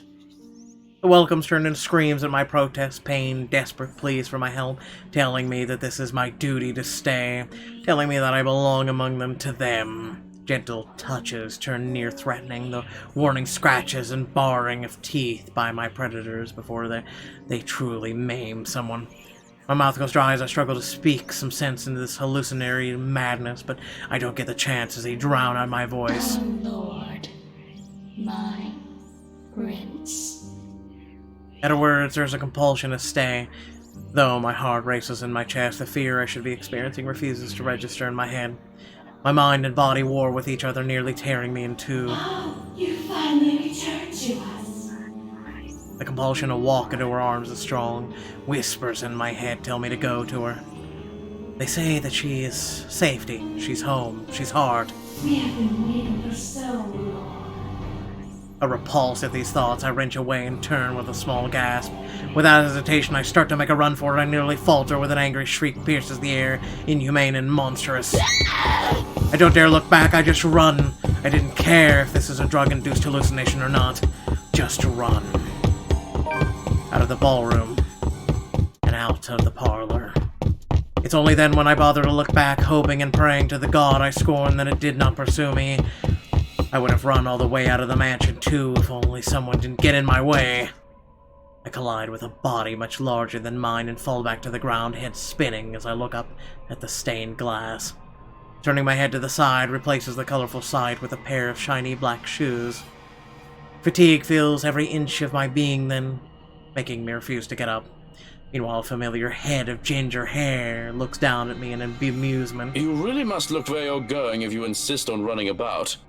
Do tell, where is the fire? Oh, thank God you're here. I do hope you don't have a concussion.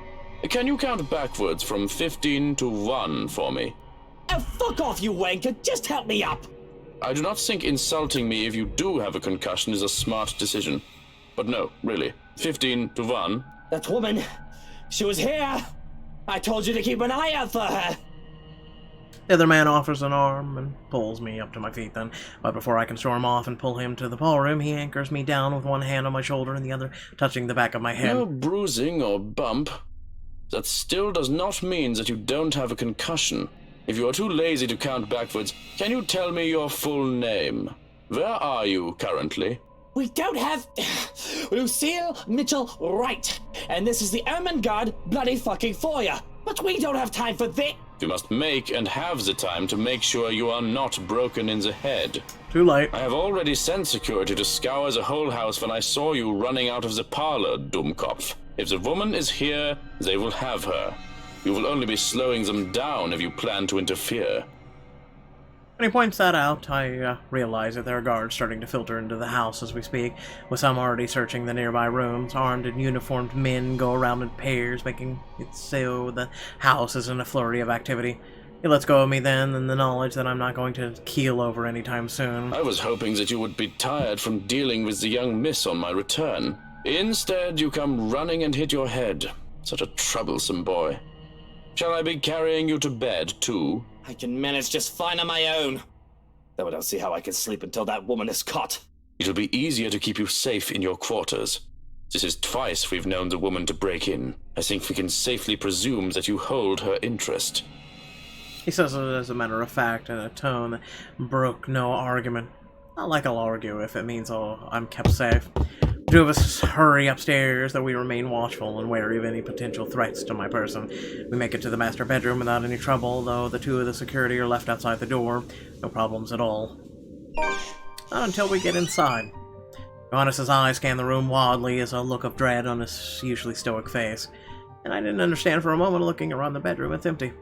But then I realized... Where's Hana? She came home with you from the hospital, didn't she? She's supposed to be here. I sent one of the maids to accompany her here, to let her rest. I feel the color drain from my face when he raises a hand to stop me from charging out of there. Stay. I'm not staying in here while Hana stays out there. One of the guards will find her and bring her here. And what if they don't? What if that woman gets to her first? What if she already has her? That's not possible. You can't promise that. There's no second thought as I reach under my side of the bed and pull out one of my knives. I have no doubt that the other man can take me on if we were both unarmed, but with this, I can even the field, or at least deter him from escalating the situation and risking hurting either of us. I'm going out there to look for Hana, and you're either with me or you aren't. I'm not risking Hana, and I'm not leaving her alone. Still, like a stubborn mule, he refuses to budge from the door. There's a withering look on him that I try to match. One that somehow I am losing fast to, even with him not saying a word yet. Can you see yourself in the mirror right now? You are in no proper state to go looking for anyone. If it will make you happy, I will do the looking. But please, and don't make me repeat this, stay where it's safe, where security can find you. We already have one person to be worried about. Please don't add another one to it. Perhaps it is his tone. In spite of his general disdain for virtually everything that is done to me, I like to think that over the years he has grown to care for Hana, at least. Much as I loathe to admit this, I trust him with her safety over any servant in this house. So, an acquisice. You have 2 hours, Shirokin. I don't think it'll take that long to find one missing woman in this house. 2 hours! Any more than that, and I'm going out there. Of course. Despite his words, he lingers. If I did not know any better, I'd say he wants to make sure I get in the damn bed and sleep before he turns away from me. What am I, a child? Watching me, treating me like me one? There's the reason why we never get along. Well, what are you waiting for? And the knife? The knife stays. Very well. Only then, he seems to get the hint.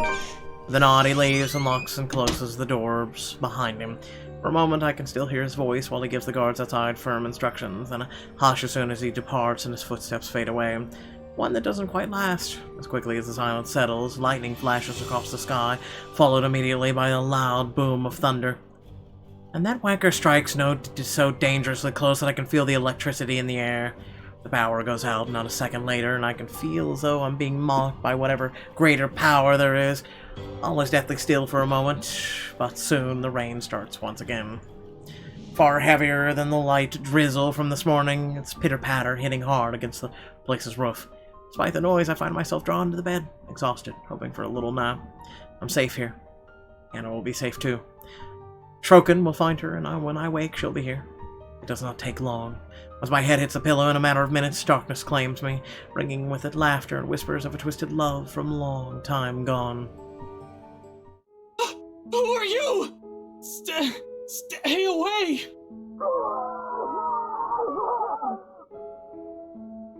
Sweet dreams, my love. It'll be over soon.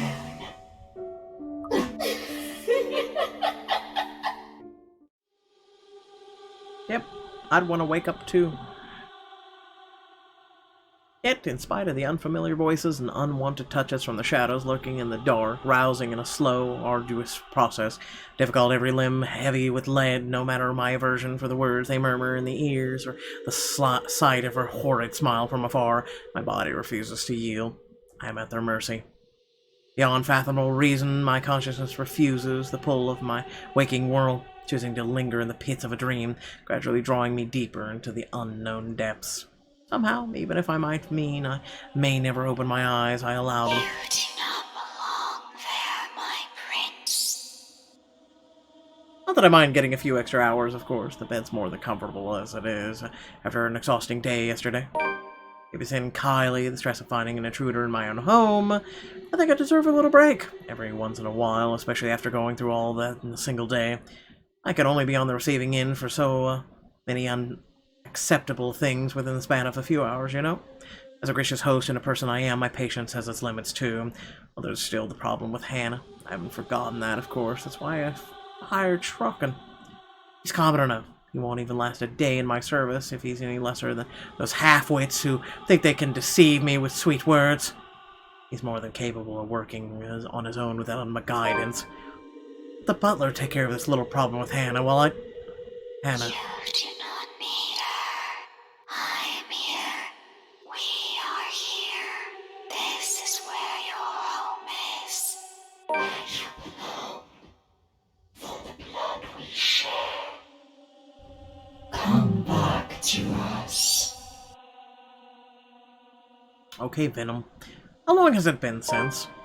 Johannes has never taken this long Surely before. there should have been an update by now. Alright? So why isn't there? Please don't go. Bloody hell, the cretins I've surrounded myself with. And isn't that enough reason to force myself out of bed? It had always been the case.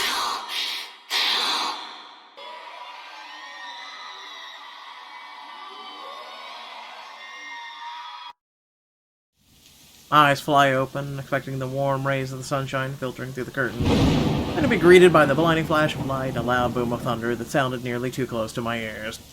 Strong gusts of wind will occasionally burst in from the open balcony door, bringing in drizzles of cold rain into the room. I must have left it open earlier before dozing off. The carpet and floor closest to it have already been drenched. Anna's gonna be cross when she sees this.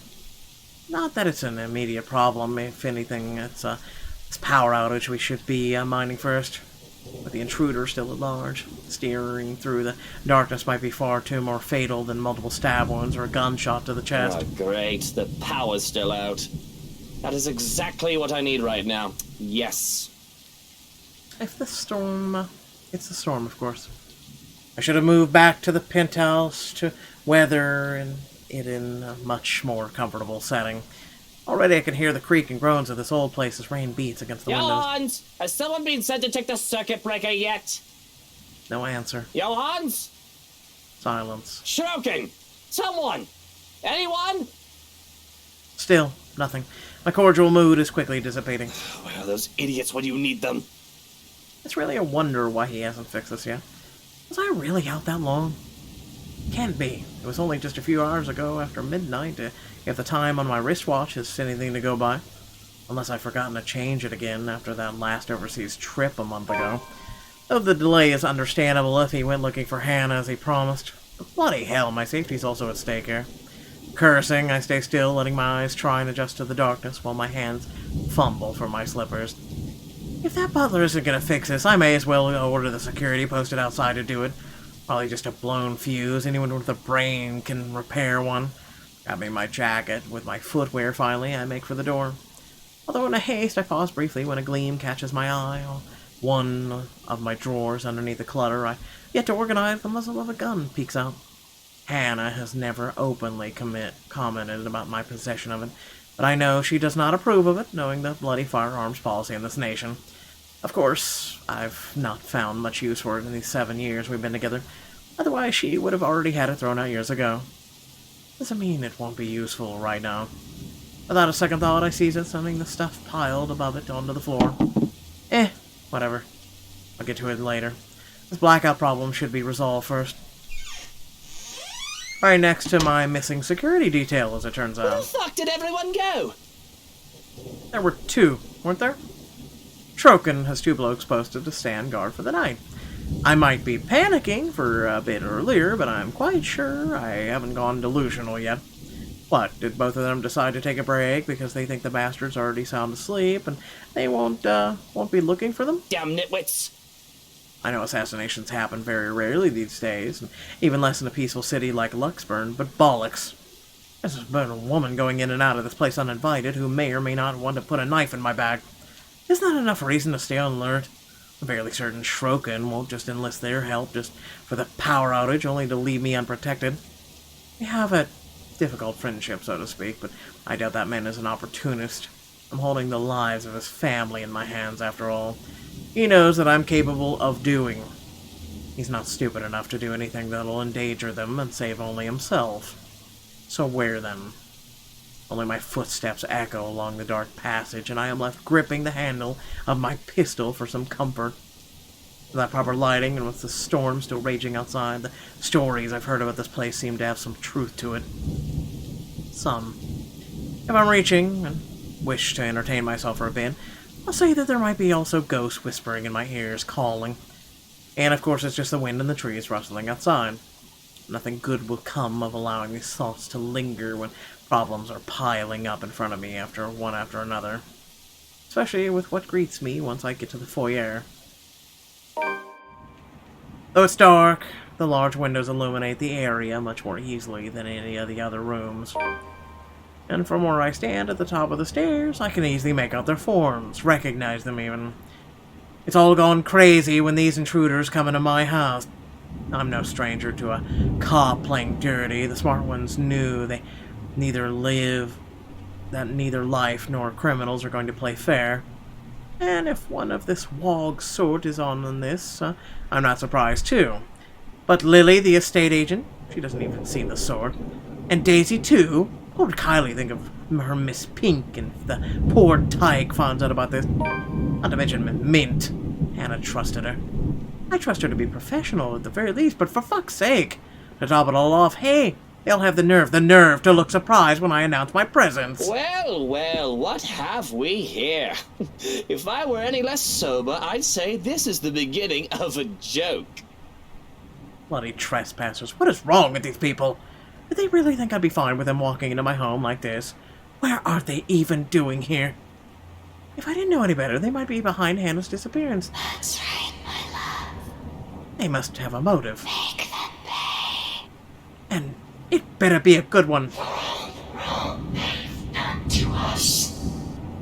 Or a bullet in the head is the least all of them will deserve. Let's see. A photographer, a high school teacher, a real estate agent, an interior designer walk into a mansion. Thunder crackles once again, cutting me off. This time, its sound hits close enough that it nearly feels as if the windows and the ground itself are rumbling. All is deathly still for a moment. I don't let it stop me, however, as I slowly make my way towards them, taking one careful step at a time, relishing the expression of fear in their eyes. I suppose there's something ominous in the setting, with a heavy rain outside and the lack of light here. I kind of like it, to be honest. Add something to the atmosphere. I suppose I must look like the villain now. But short of me getting close to them, a noise to my left distracts me briefly, halting my movements, while curiosity takes over my every murmurs in my head. And it's a good thing, perhaps, that I did, because as soon as I look up, I see him. Another trespasser. Great. Just as he's about to jump down from the furniture that has somehow ended up piled and blocked the door to the parlor. What happened there? And did he really think it's alright to do that in other people's house? Lout. Teach him, my lord. Put him in his place. My hand's already moving before any rationale can stop me. Fingers firm at my gun when I finally release the safety from it and take aim. Not at him, but at his friends. They are his, aren't they? Why else would they all be here together? Doesn't matter. He won't let the people he cares about be harmed. My fingers on the trigger more than inching to shoot, but I hold back. Sure, I could have simply taken aim at him. More than seeing him bleed, I want to see the expression on his face when he realizes everything he's done is futile. He's trapped. Lives are in his hand. His life is in my hand. Had I known there would be a party in my own home tonight, I would have opened a bloody bottle or two. People these days, in my own home, can you believe it? I feel so left out. I can tell these exact moments. The realization dawns on him. A short second of his body freezing and blood draining from his face as soon as his feet hit the floor and he looks up. He's already prey-trapped by his own recklessness. Pathetic. And really, Daisy, even you, what would Kylie say? Luke, this isn't what you're thinking. You have to listen to us. There's something going on here. Well, obviously, why else would people be trespassing in my home? What about little Lily over there, then? What's your excuse? Checking back if your clients are doing okay? Is that it? Oh, we're doing good, by the way. Sir, please. Oh, please, what? Becca's right, sir. We need to get out of this place. You need to leave. Tut, not a good enough excuse, darling. You people are the ones who need to get out of my sight. Don't worry, I might consider pressing lighter charges for the woman. Can't say the same for the rest of you. But really now. I swear the people of this city need to be taught the meaning of privacy. This is how you want to start the week. Why don't we just go with a bloody massacre if we want to surprise people in their homes, huh? That's just a passing remark, of course. I'm not stupid enough to do something that'll bring negative attention to myself. Reputation and all that, I just can't risk it. The thoughts of having dead bodies here, ones that I'm not even responsible for, are the ones who trespassed. It's already quite too much. It'll really be overkill, especially for someone like me. Nevertheless, joke or not, Feathers wastes no time drawing his own gun at the slight wave of my own. Even if he knows it's already too late. Still, he glares at me. Still, he fights back. Now, Feathers. Manners. You're in no position to be pointing that gun at people. There's no desperation in him like I'm hoping. Just an annoyance flickering shortly before being hidden underneath a challenge. The likes of him are the kind of people I hate the most. Even with their failures already glaring down at them, mocking every worthless move they make, they have the impudence to stare people in the eye. Why don't you put yours down first, and then we'll talk about manners. Oh, he talks back. The gall! You know, your kind pisses me off so much. You know, now that I'm seeing Luke's perspective, okay. Annoying most of the time, like a damn pest you can't get rid of. But to some degree, it is commendable. I'll give him that. After all, we're almost the same in that regard. Almost. I'm still the better person, of course. He tells me to put the gun down, but I see no reason why I should. I'm a homeowner. In my defense of my home, I have the right to. I'd like to think. Questionable permit of firearms aside, it's not like I wanted this. But I'm already high-strung and their presence does not help. Bloody peasants. I can never seem to figure out how their minds fully work. Take this one for example. Despite the pride brimming him in how he matches my glare with his own, he simply lowers his pistol after a long second nod in surrender. The tense set in his shoulders tells me as much, but the closest he can get to lowering his own ego in favor of something I can't quite blaze. Interesting. Gotta admit, I'm almost disappointed. As you should be, my lord. I've expected him to hold on to one of us shoots the other. I can't say it'll be more exciting that way. A bullet inside of any part of my body isn't something I'd like to have on a bad day like today, or any day for that matter. But it'll surely be predictable of him. And I like predictable. They're the kind of people who are the easiest to deal with, no matter the situation. But with them, there's no second guessing what they'll do. He shoots, I shoot, one of us dies, the other one walks away, nothing complicated. Nothing require much brain power, just muscle memory and the who's a better shooter, end of story. Yet here he is, dragging a deep breath in and setting aside the only thing protecting him. I could easily shoot him this way. Be done with this whole farce of a conversation. Instead, I find myself listening. Ah, concession for a person who, in another life, I would have almost become the person I am today, had his circumstances allowed, and damn shame. We might have gotten along. Listen, right. I need you to. But alas. You broke into my house, and somehow, you expect me to listen like a good little boy. Are you a bit touched in the head, Feathers? I'm not the one breaking laws here. Look here, fucker. If I wanted you dead, I could have done it so many times already. In fact, I can easily shoot you down right here, right now, and you won't be able to do a damn thing, even with that gun. A meeting of two prideful blokes will never go well, whichever lifetime it is. I can only laugh at his audacity, the lack of shame and fear, even facing the business end of my You know pistol. what I'm thinking right now? In another lifetime, we would have probably gotten along well. The best truth I can offer him. Not many people of those who slighted me in particular live this long to see it. And he should be grateful. You're already gracious enough, allowing him to stand in your presence like this. Well, sounds like it's a hint of Hannah whispering. Yes, especially when he has a lot to answer for. Preferably right now, because I'm just generous as I've been so far. My patience has its limits. My amusement can only last for so long. In 2 steps, I stand in front of him, grabbing him by the collar and resting the cold muzzle of the eagle against his temple. Ashton! Luke, no! Hey, now you two, I'm sure we can all talk about this first. He'll end up a pretty smear on the wall this close. Teach this loud a lesson. What is it that you people really want with me? This is the 2nd time this week, and I'm really getting weary of this little game. Did the NCA send you to apprehend me? Or has somebody paid you off to kill me? Which one is it, Feathers? Mind you, my arm's getting tired. Better answer quick if you don't want to beat the business end of this gun. And he knows it. Of course he does. Hitman or not, he's been trained judging purely from a stance.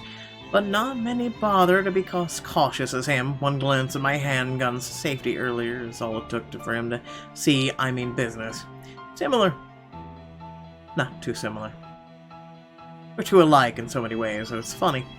Down to the fact that he doesn't even flinch, no matter how heavy the threat in my words are. Even knowing how one flick of my finger on the trigger will be enough to end his sorry life, he should have caved in by now. Started begging like so many others before him. Instead, he throws more vitriol, adding more kindling to the fire already burning. I'm not with NCA. I'm just here to help. There's something else in this house, and we're all in danger. You have to believe me, right? You need to let us go. You need to get out of here before it's too late. If you want to keep your sorry ass alive, you'll listen to people with more brain cells than you. Igniting it further than I can't help but return it to him with an equal fervor. We don't need him, my love. Why, you insolent! We both decide to move in that moment, both of our bodies tensing, each of us racing to get ahead of the other. However, before we can even get a head start, a voice unexpectedly rings above the chaos about to ensue. Luke, help me. Please. I've always been careful and cautious, and cutting off trouble's head before things can escalate if I'm able. Why I deal with the likes of Harvey, Suarez, and Johannes. For all who we are, for all the enemies the likes of us could make, such a thing has never happened before, because I do everything to make sure it doesn't happen. So to see Hannah in danger, I don't quite know how to feel or what to do. Of all the times there to be a hostage situation, if this is even one, why now? Good fucking God, what is going on here? Help me. Please. Please make it stop. I think death would be preferable in my sense of self-preservation, and was shot to hell, high hell. It would deprive me of the choice and responsibility in this matter. I don't want to think about how fast my heart beats, so that hardly hear anything other than my own heartbeat and her bleeding. Please, they're in my head, screaming. It hurts so much. What do I do? What can one do against someone holding your life in their hands? With a woman that looks more monster than man. When the woman's expression turns into one of amusement and her laugh fills the air, I can want to call her out on it. There's a raging simmering just beneath my skin, but my own scream dies down in my throat. I'm able to muster as a pathetic croak. She laughs as if it's all some sick joke. My breathing becomes a bit too shallow for my liking, and I feel like I'm on a precipice where one wrong move can lead to someone dying. This is crazy. All of it. Luke, help me, please. I can't. Something in me snaps. There's a switch in my head that wants to go on the other way or another. I have to demand her release. What am I doing? Why am I even hesitating? I won't go so far to claim that I'm any sort of decent human being, but this is Hannah, my wife. I'm talking about her. What sort of husband, sort of father would I be if I just stood by idly while she was in danger? That doesn't change the fact that this is all fucking insane, of course. Having all these intruders is crazy. To think about going about this is crazy. I can hardly classify it as a person in my eyes. As a maggot that needs to be crushed under my shoe, just like the rest of this sorry lot. But a person, hardly. But I care none of any of it. It don't matter. All that matters is Hannah and my children are in danger. But cold pours over me, freezes me in place once more when I try to make demands. I have to take deep breaths, grit my teeth, steel my fist to even find the courage to speak up. Let go of her! Don't hurt her! Whatever it is you want! Just don't you dare hurt her! And if my voice isn't as firm as I'd like, it doesn't matter. I will beg. I will plead if I have to. On my knees, bend my fucking proud neck, and maybe even break it, just to make sure she's safe. It's not her life alone that's in danger, it's our children's lives on the line, even mine perhaps, because I don't know what I would do if anything happened to Hannah. I will plead for the woman who will be the mother of my children. The cold stillness is gone from my body, and the very skin feels like it's on fire. I will have to shout, scream at her when Anna continues to cry out in pain. What do you want? Money? Is that it? I'll give you however much you want. Luke, please make it stop. I want it to stop. Just stop whatever it is you're doing to her. Can't you see she's hurting? I can't stand for this. Let go of her! Now! I say it with such ridiculous conviction that of course she won't listen. Why would she? She has the upper hand here. There's no reason for her to do as I ask, but her voice is just a whisper and deathly slow, and I'm hard-pressed to hear it over the pounding of my heart in my ears. She speaks, a woman from the gardens, the servant girl from the ballroom, the hallucination, the vision, memories, whatever they are. A hush settles over the room as we listen. Do you really wish to be with her? There are no second It's thoughts. been anything. So please, let her go. Though her expression doesn't change, I have the most awful feeling that it wasn't the answer she was looking for. I can see the woman's fingers tighten around Hannah's throat, hear the hitch in her breath, and I can fear that I've made the worst decision in speaking out. I didn't think she will listen, yet she does. A hand on Hannah's back sends her falling down the stairs. I move to catch her, sends us both sprawling at the foot of the stairs. With my back to the ground and her on top of me, the pain doesn't even register in my head. All I can do is worry about Hannah and the baby's well-being as I pull both of us off the ground and away from the stairs, away from her. Are you alright, Hannah? Are you hurt? It takes too much long for my liking before she speaks. All she's able to do for the moment is whimper in pain, a hand to her throat. When she does manage to speak, her voice is far too faint, along with the hold she has on her arm. It's terrifying to see her like this, and to think I nearly lost her. Yeah, fine, Luke. I'm sorry. Just give me a moment. For a moment, we forgot. But You deserve each other. hearing her voice triggers something in Hannah. She starts to tear up, her face contorts into one of pain and fear. But I grab her by the shoulders to keep her in place so that she can see me and only me, and so that I can only see her too. Look at me, Hannah. Look, I'm here. You're safe. I won't let her hurt you again. Do you understand? Just breathe. I don't know exactly what in bloody hell is going on, yet I can find it in me to care whoever these people are and whatever they're here for. These are not acceptable conditions for a pregnant woman. For all I know, this is all some dumb charade to get me. All the times I've seen the woman before, it could have been all an act to get me, to get under my skin. And to think they dare hurt Hannah. For all that fear is that I felt seeing her touch Hannah, I only think of her as an actress in grotesque makeup. My hand still shakes, the fear not having quite gone, but anger fills me as I look at the woman. I sneer on her my face. How dare you! I don't care who you are, but how dare you touch Hannah! I want you out of my house! Out before I call the police and have you put away for the rest of your miserable life! And that goes for all of you!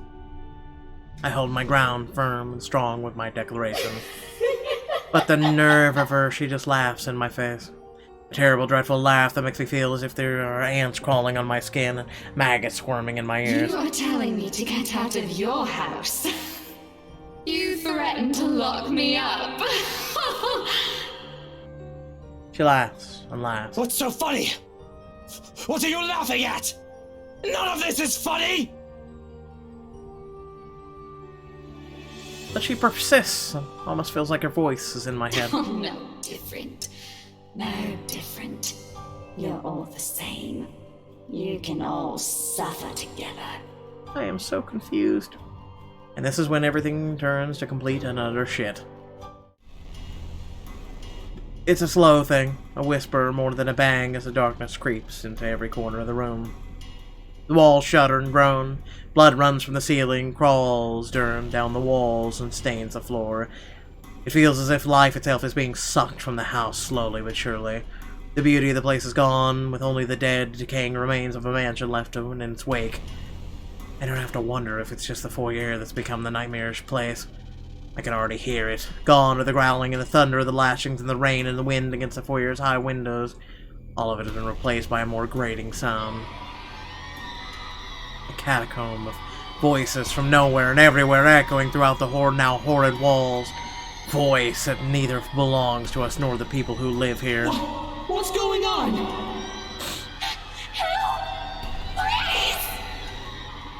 All through the house, shouts of alarm, surprise ring out, a mirror to the horror of creeping up in each of us. Who wouldn't be shocked? This is insane. Even Daisy, feisty woman that she is, trembles at the sight of it, clinging desperately to Lily while Steel and Feathers stand protectively in front of the two. Brave of them, I have to admit, put themselves in front of line like that. Though it doesn't necessarily mean they feel the same fear as the rest of us. Something I don't blame them for. There seems to be no end in sight to the insanity. If anything, it only feels like it's the beginning of the end. Help me! Oh my god! Please, somebody! Anybody!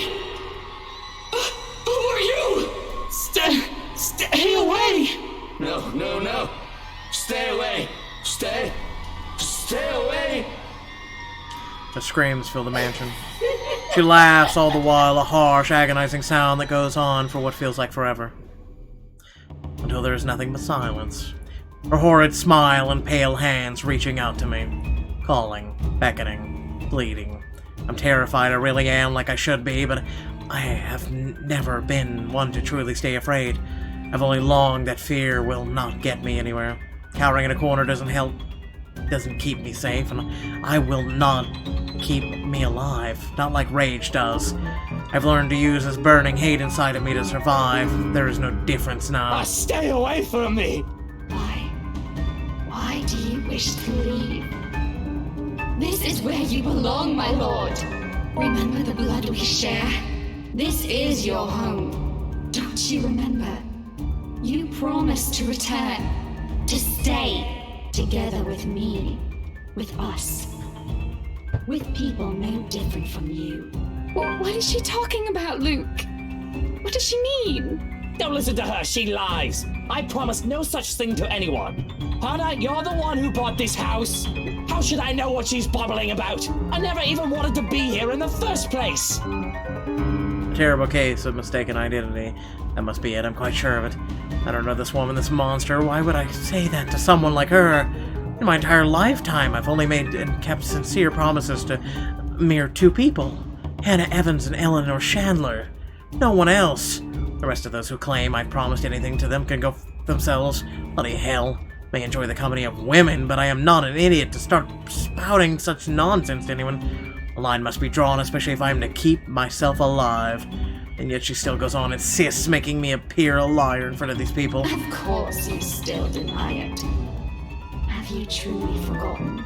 You haven't changed, I see. Still a deceiver. She's lying! You see, my love, nothing has changed. Still no difference, you and I. Just like the rest of us. Just like every single soul in this putrid wreck. We've waited for so long. You can hear them, yes. Their pleas, their calls, their invitation. Come, my lord. The house seeks its master. She, the monster, reaches out again. Her hands, a gory, abhorrent side, along with that smile spread across her face. My body's already moving on instinct, stumbling back one step at a time in a desperate bid to be away from her. Anything to put distance between me and this vile creature. No matter what she says, I'm nothing like her. I need to get out of this house, out of this country, preferably. Take Hannah with me. I can start a new life out in this dreadful city. Start a family. There's nothing for us here. Her parents are long gone, nothing to keep us tied to this place. Shrokin is likely been taken by this woman, and he's not what binds me to this wretched city. I only need Hannah. We can leave. Careful, Luke. My foot steps on something, sending me sliding back on the floor, flat on the floor. Besides me, a paper, familiar one, flutters down. It's this thing again, from the open house. Well, it feels like a gimmick and more like a threat with what recent events. It must have fallen from one of the peasants in the calm motion earlier. For a moment they appear conflicted to see it in my hands, but wisely keeps our opinions to themselves, leaving the damn thing to simply bear its grisly message for everyone in the room to see. Help me, help me, help me. Is that it? What they've been telling us? Why everything in the life has gone to shit? Because of some stupid old letter? An invitation indeed. One I am not willing to accept. Not any time. From the top of the stairs, the creature moves again, drawing my attention back to her. Her gait remains slow and awkward as she walks forward, that smile never leaving her. But I don't. I won't give her the chance. I'm not dying here. I certainly am not giving myself to a hideous creature like her either. Adrenaline kicks in, and despite panic gasps and worried glances from Daisy's friends, I pay them no mind as I reach for the main door, and without warning it slams open, revealing not the mansion grounds like I expected. Before my mind could even comprehend what's happening, black tendrils have already coiled tightly around my limbs, dragging every person in the foyer into the room. None of us even get to scream when the darkness completely envelops us upon the doors closing. Understand where your place is now, my love. You belong here. Is it so difficult to grasp? We've been waiting. There's a moment of panic when the feeling of tendrils around my limbs finally dissipates. As soon as my eyes adjust to the darkness of the room, I'm on my feet and reaching for my knife, holding it out, waiting, watching for every movement, using it as a way to put distance between me and these peasants. Who knows what they'll do now? We're all desperate to get out of this house. There's only 7 of us in this room, 4 of them friends at that.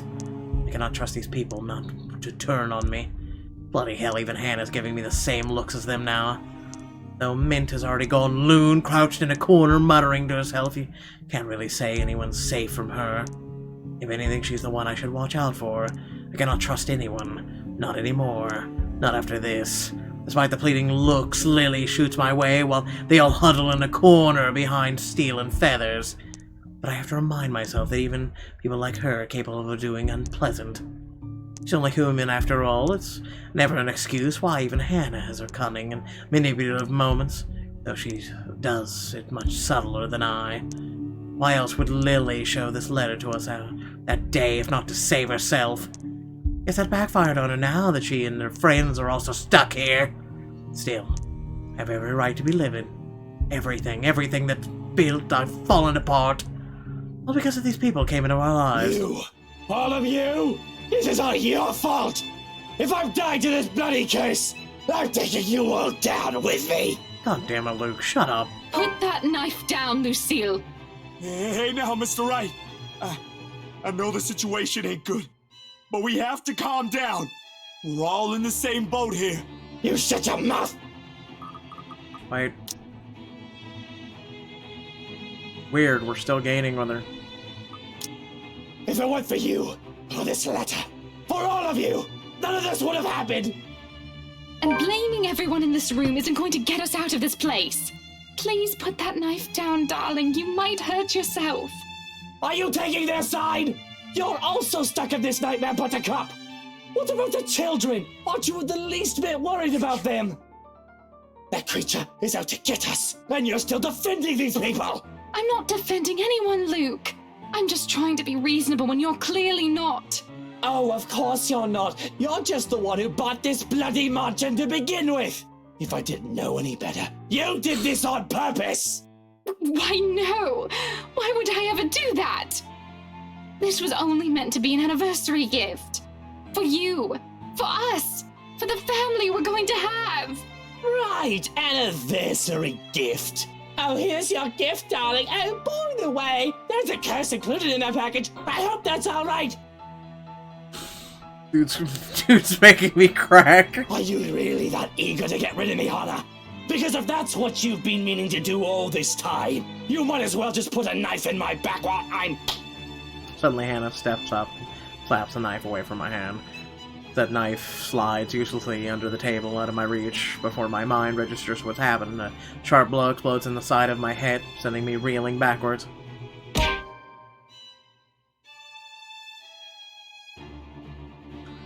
Wow. I mean, I'm not gonna blame her. You know, when a guy loses his senses, She merely stands before me afterwards, without even batting an eye, glaring at me as if she just might rip my head off in this instant. Sometimes I forget. Don't you dare, Luke! Don't you dare imply I've ever thought of you that way! But Hannah is never a weak woman, I believe her to be. How did I come to think of her such? She used to be someone I look up to, isn't she? When you look at her now, she just stands tall facing a man like me, the same way she has done all those years ago. I can't help but think, I am not responsible for taking part of herself away from her. Enjoy your time as Miss Luke Wright. What a bunch of shit. Realizing this, I can only look away when she reaches up and places a hand on my face. Gone is the anger, and only a soft smile remains while she looks at me with a shine in her eyes. The 7 years we've been together, I've been nothing but a piece of shit to her. Yet here she is, still smiling at me the way she has done so many years ago. I wouldn't say you've been a piece of shit. You know, like she got sick, you held her, you sang a lullaby to her, you made breakfast for her. Like, yeah, you can be a piece of shit sometimes, dude, but I don't think he's really that bad. He has warmness. Impossible not to feel like a complete and utter trash like this. She has the uncanny way of doing that to me, really. Especially when she takes my hand in hers and places it right on her tummy. Right where the two tiny babies are still growing. Ours. Love, look at me.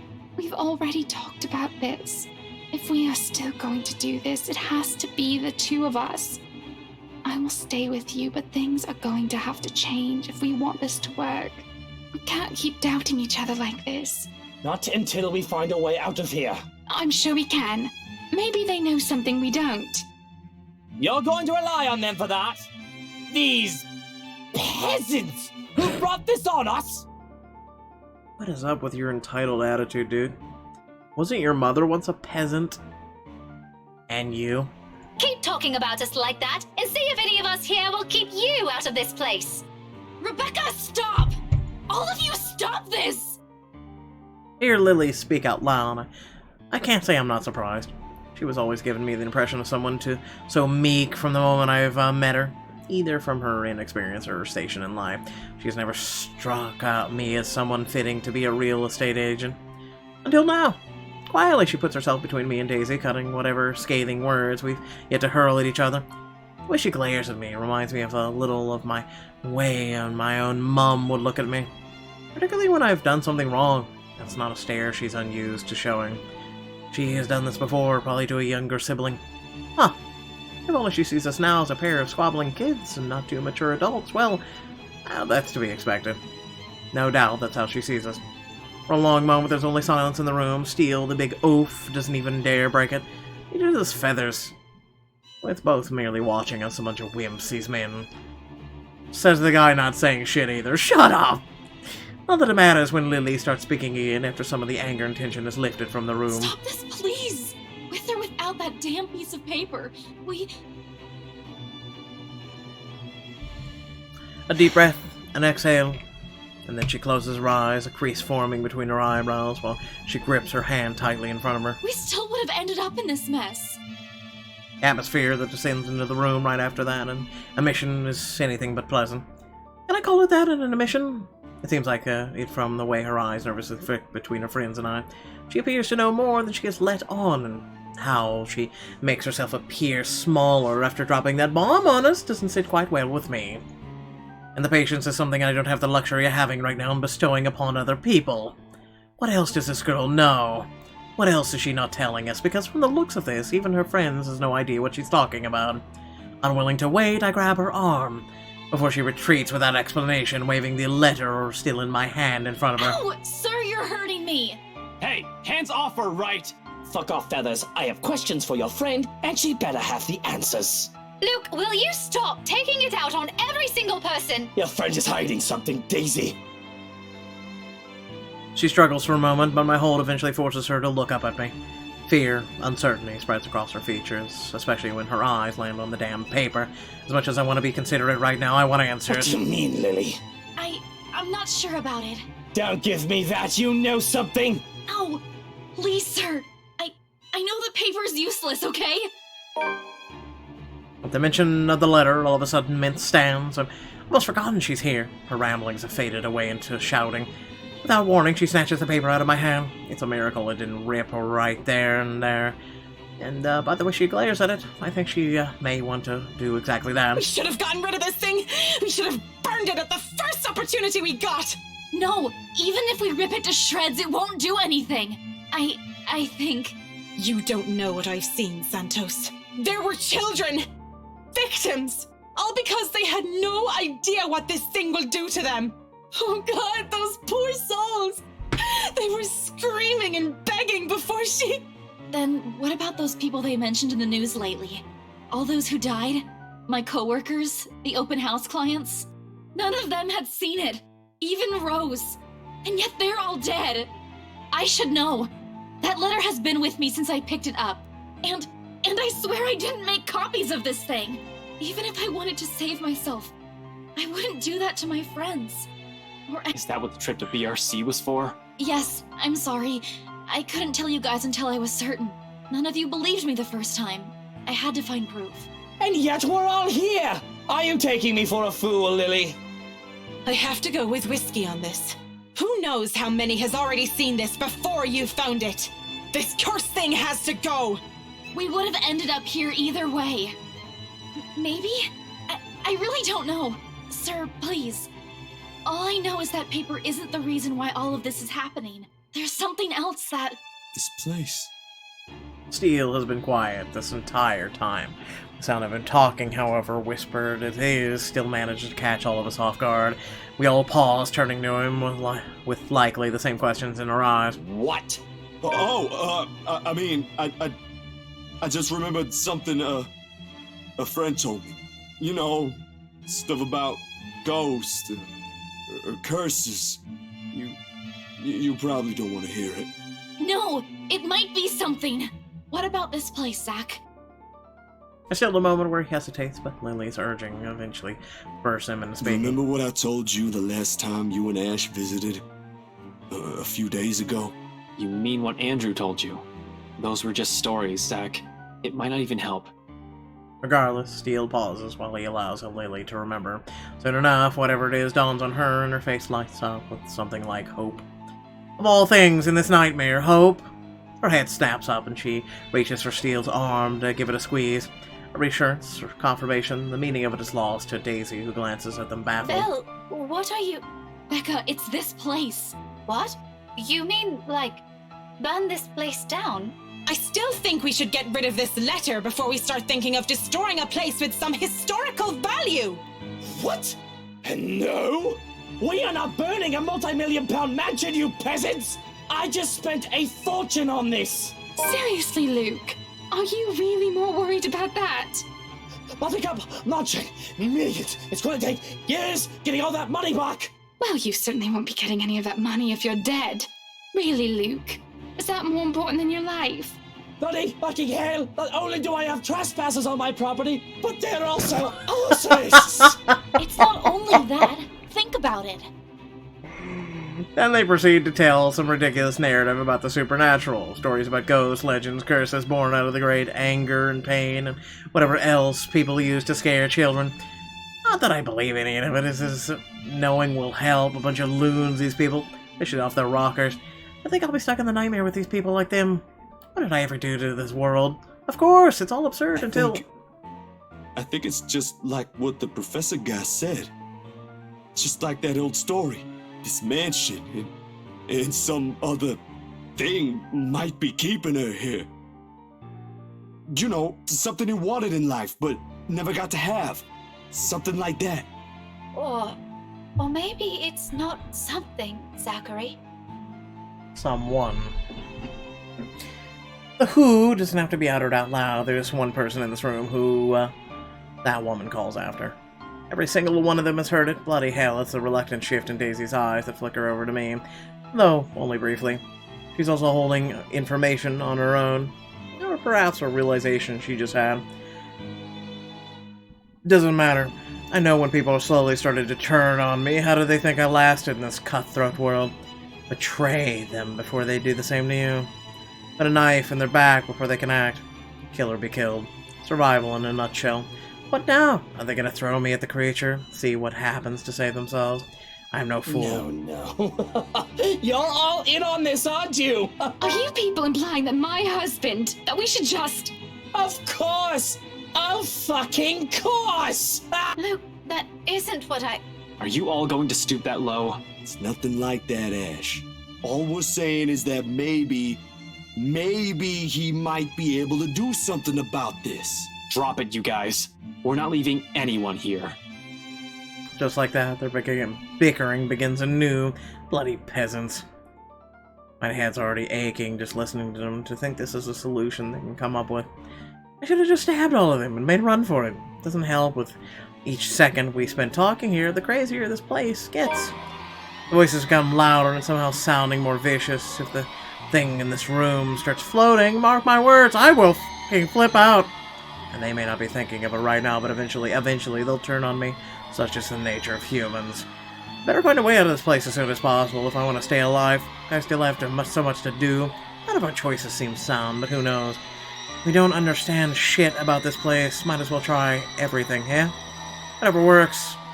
If I also have to be on the one to make the fucking bloody decision, so be it.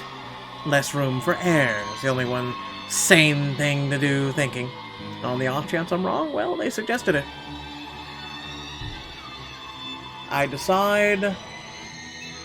I'm gonna close my window real quick is what I'm gonna goddamn decide.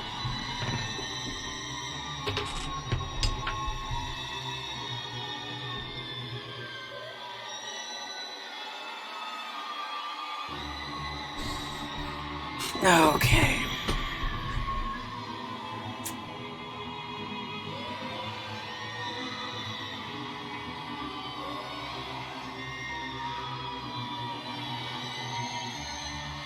So here's the thing.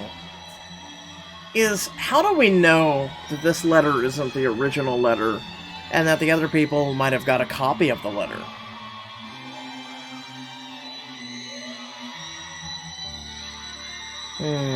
This one's a tough one. Burn the mansion. And what happens if that doesn't work? Like, seriously, what happens if that doesn't work? I'm gonna burn the letter. It's an easy decision to make, especially with these cries growing louder. I'm getting tired of it, really. I simply have to act fast, think fast, and what else is the root cause of the problems but the letter? No need to make things more complicated. It started from here, why won't it end there? If what Mint has said is true, then they're all the more reason to destroy him. Put an end to this madness before anyone can think of passing it to anyone else. Before the situation can stretch on far too long for my taste, I snatch the blasted paper away. For a second, she appears offended, but I take out my mom's lighter. The sight of it shuts them all up. But I have no need for their opinion. In the next moment, I'm already setting the letter on fire. And it doesn't take long for the thing to catch fire. It's old, for heaven's sake. Though I make sure none of the ashes end up on anything flammable. It'll be an inferno inside the study, well within the books and documents here. Not a big flame, anything to worry about in this case. In fact, in a matter of minutes, the damn thing has turned into ash on the floor. And nothing left to burn through. The fire dies, fades into the air in a whiff of smoke, and leaving only the awful scent of the burnt paper in the room. But as the last of the paper turns into cinders... Sharp, agonizing wail echoes from somewhere in the mansion. Before quickly dying out, taking with her the horror she has brought upon the mansion. Slowly before our eyes, the mansion changes back again. Blood fading from the walls, ceilings, and the floor, returning to the place, to its old beauty. Gone into the darkness, quickly replaced by the artificial lights in the room. Even the smell of blood and gore has completely disappeared from the room. Perhaps the only thing undesirable left are the dumbfounded looks they're giving me. See? Wasn't that easy? I'm wondering if it's gonna be that easy, I don't know. For fuck's sake, you people need to get your heads checked. How did you all make it this far in life with that kind of thinking? Well, you can all thank me later for this. You may now show yourselves out of my property before I call the police on you simpletons. Walk out of the study without a single glance back at them. More than eager to finally get fresh air, they can find their way out of this place, I'm sure.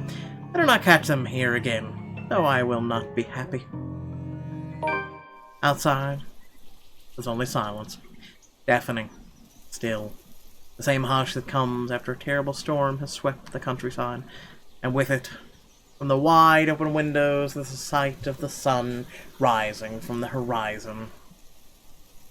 Ever so slowly, the sky begins to lighten before my eyes, darkness giving way to the warm morning hues, soft rays spilling over the vast expanse of Luxburn's countryside. Nearby, the trees sway and rustle with a breeze, a passing draft that carries even into this room from outside, cold enough to make me shiver. The remains of the storm has passed, and in the distance I can hear the soft chirping of birds while the rest of the world stirs, wakes. Dawn at last. We are free.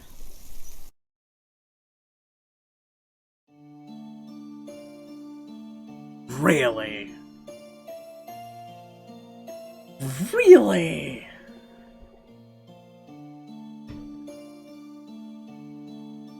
Okay. For undisclosed reasons to the public, the mansion is put back on the market months later, while Briar Realty Corporation faces criminal charges filed by one Luke Wright. After the news of the lawsuit broke out, the realty company's declaration of bankruptcy, rumors quickly spread across Luxburn City.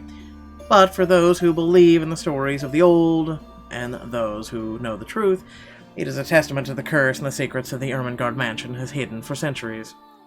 If there will come a time, those will finally be revealed, like the hallowed halls of the mansion know. To this day, it stands silent. However, on nights when the wind howls and the thunder booms across the sky, some still claim a hearing of voices within, of cries and wails that fill the nights, and desperate calls of help for anyone who dares listen. As for those who once treaded its halls, despite their problems, Luke and Hannah Wright managed to salvage their 7-year marriage. Not without its fair share of challenges, of course, especially for Luke. But for the sake of the children, he tries. Although the man, he still fears fatherhood, afraid of becoming like his father was to him. However, with a little help from Hannah, he eventually comes around, especially when the twins are born. He's still far from being a good father. He thinks he will never be. There are parts of him that will always remain unpleasant and will exasperate Hannah to no end. But even someone like him sees the joy in this, in having a family. For the first time in a long time, he admits he's content. They're happy. Months after her recovery, Marianne McCullough heads back to her homeland, ready to close a chapter of a past she has left hanging for so long. There she visits Lorraine's grave, asking for forgiveness from the girl she once loved, something she intentionally avoided for years. Although the terror of what she had witnessed inside the Ermengarde Mansion still clings to her, she bravely chooses to move on from it, turning a new leaf on focusing on a brand new branch of an interior design company and leaving her interior design company at Luxburn in the hands of her secretary instead. Although she never returns to the city after, she frequently is seen visiting to check on the people she has become acquainted with in her years there. Having finally accepted herself, she won't deny she's in a happier place now. Despite making Ireland a branch of her interior design company for her focus now, Marianne continues to cater to her most avid patrons in Luxburn when requested. And after her work on Ermengarde Mansion, the Wright couple, particularly Hannah Wright, have never trusted anyone another to handle the design of any other place they own. Upon moving to their new place, after giving birth to hers and Luke's children, Marianne's name is the first thing she calls, while the woman is quick to fly back to the city at the socialite summons, not only helping with the decorations of their new place, but also assisting with the renovations, much to Hannah's delight. Since then, the two women have kept close friendship. Often they can be seen going around the town together when Marianne's in town, and Hannah can be heard recommending the designer to her peers during parties. In a city often keeping an ear out for any gossip, one can't deny that both women have found a confidant in the other. With help from family and friends, Zachary Steele is soon to be opening a photography studio of his own, something he has always dreamed of having as a child. Although he still hopes to get back to making indie films someday, client work and small projects has kept him mostly busy. Hectic as it may be, he can only be glad for the amount of work pouring in. It has made moving in or moving on from the incident in Ermengarde Mansion easier, if not faster. But while there are still nightmares with support from his family, his doctor, and his own drive, the dark images have finally turned into pleasant dreams. He's aware he won't ever truly forget, but he's no longer running away. At times, when he's not busy or after a hard day's work, he thinks there's another story for a big screen to be told in that. An idea he may soon turn into reality once his time affords him. In the months that follow, Rebecca Gales becomes a prominent researcher within Luxburn's major academic circles, especially after writing what she discovered about Anselm Village and the Ermengarde Mansion. With help from Professor Andrew Clark, she's soon able to secure funding to continue her research, presenting her findings yearly at local and international symposiums. Now, at the tail end of her current study, she hopes to publish her first book, correcting all inaccuracies in the city's current history. A move supported by both colleagues, students, and friends alike. Though she knows she still has a very long way to go before she can even begin to change people's minds about Professor Clark has warned her as much, she perseveres. Doing it not just for herself, but for the sake of history the future generation must never forget. No matter how disturbing her experience with the curse may have been, she remains a worrywart she has always been. Even after what she has seen, she continues to fret over people she cares about, sometimes much to their frustration or embarrassment. But if there's one thing that has shifted, it's her relationship with the people in the little group, particularly with Zachary Steele. In fact, on numerous occasions, she has been spotted dropping by his new studio, bringing the man food on days when he's swamped with work. They also seem to have grown more comfortable around each other than before. Maybe it's born out of a shared experience, or maybe the way that they see each other has simply changed naturally through the years they've known each other. Regardless of why, it's a change that the man welcomes and appreciates. In turn, he strives to better her kind gestures whenever he can. For all the horrors they've seen, who would have thought something good would come of it? Things have inevitably become strained between Ashton Frey and Rebecca Gales in the months following her confession. With their lives getting busier, and the two eventually drifted apart. Although neither talks about it, and the teacher still strives to forget old love, it's clear in Rebecca that there are still feelings she couldn't let go of. If anything, however, this has only made it obvious how much has changed between them, and how much she has clung to the idea of Ashton from the younger days, the one that may not have been there in the first place. Merely an idea of a straight-eyed young girl. But if there will be time she will be able to accept it, to move on from the hurt and repair an old friendship that has fallen to ruin, only she knows. From her newfound courage, Isabella Santos finally chooses to pursue what she really wants for herself. Having made enough to keep her family afloat for a few years, and with her blessing, she quits her job at the Briar Realty Corporation and takes a scholarship offer from the local university. Though remarkably out of practice and unsure if she'll be able to keep up by the time she returns to university, she finds her feet soon enough to help from people close to her. And with her confidence in her skills growing, so do the number of people recognizing her and her work. It doesn't take long for several award-giving bodies to take notice of her. And for all of her accomplishments, however, she has never truly forgotten what happened at the Ermengarde Mansion. Images still remain in her, and particularly unpleasant nights, terrors continue to visit her dreams.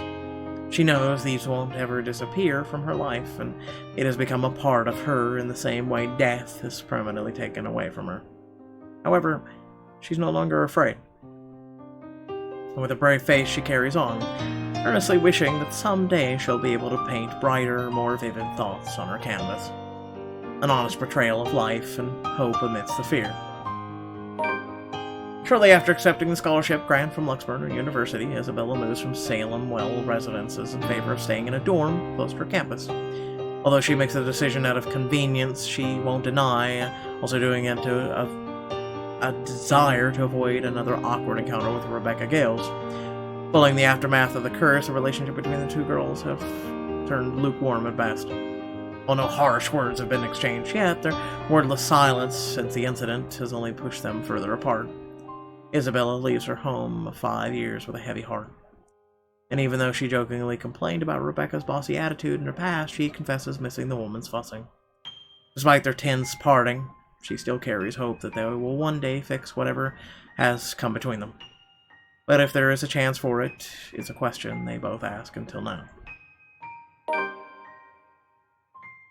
More than a year later, once everything is in their respective lives have settled, Zachary Steele and Isabella Santos finally hold their first exhibit together. A project that has been in the making for almost 2 years after the photographer casually brought it up to the other artist. While merely intended as a small event, it has been surprisingly attended by several members of Luxburn upper class and art enthusiasts. Although only a few of the pieces have been meant for sale, the show was brought prominence to Zachary and Isabella's names in the city's art scene. It has been since followed by several other exhibits by the two, both in and out of the city. Apparently they are planning to hold their first show overseas. Yet, even with this unexpected, overwhelming fame, friendship between the two has remained strong.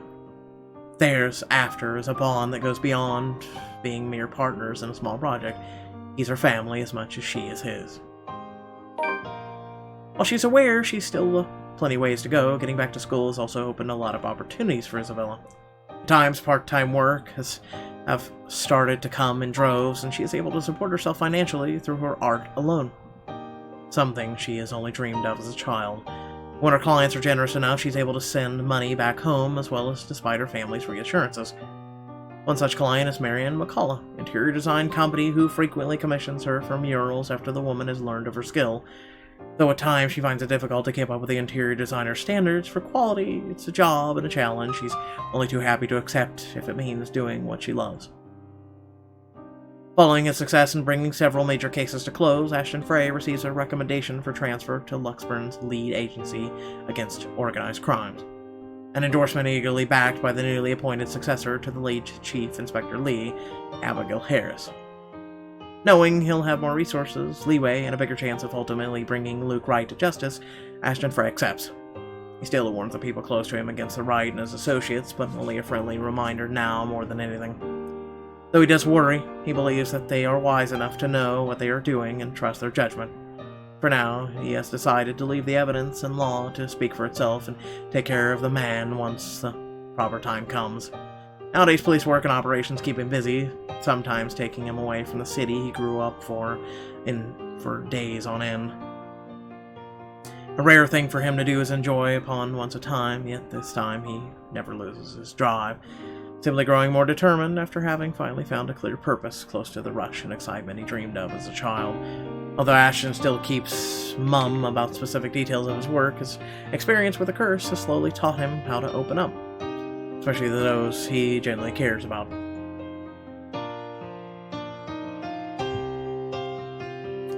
Talk about being parched. Still has a long way to go, he knows that, but for the sake of people who are still with him, those who have chosen to stay, he hopes that there will come a day when he no longer has to hide behind his own lies, a day when he will no longer be afraid of facing the truth in his own words. On his days off, Ashton is usually seen loitering around Zachary Steele's studio, either to help him out on his pet project or exasperating the other man on purpose. Or it's mostly the latter. At certain times he'll volunteer to model for one of Zach's projects, in spite of the photographer's reassurance that it's not needed. Regardless, Ashton insists, before complaining about how meticulous the whole process is hours later, to Ash's utter amusement. Though sometimes they make it into small, trivial arguments, things have stayed cordial between the two. If anything, the ordeal they've gone through has merely strengthened a friendship the detective didn't expect to find in anyone. After a bit of fumbling and a few missteps here and there, the moments briefly allowing their uncertainties to hang over them, Ashton Frey and Isabella Santos finally find a rhythm. Theirs isn't a soaring love story by any means, nor is it happily ever after, often told in the picture books the girl has only ever dreamed of having in a childhood. Far from it, in fact. Despite what people glimpse their eyes or glean in their gestures, they both know better than to cling to ideals. A stranger will say they're in love, hopelessly, genuinely, and there is certainly truth in it. One only has to look. However, what they never see is this. Beyond the soft smiles, fleeting glances, and gentle touches, only meant for the other is a grief. A tear that never seems to lift, constantly filling their nights with echoes of unforgiving wail and unwelcome dreams. It stirs either awake in the darkest hours of the dawn. It has never truly left them, and never truly will. In the same way the light scar on Ashton's hand will never fully heal, or the horrid images in Isabella's mind will never fade. But they cope. In hushed whispers and tender reassurances, the light kisses and long embraces. When that no longer suffices, when the horrors become too much for them to bear, they have each other. A warmth to hold on to in the coldest of nights. And for them, it is more than enough.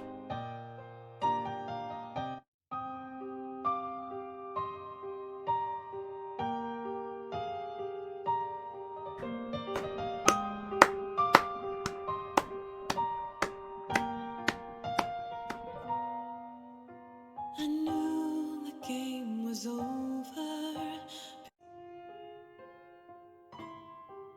Oh boy, more to read.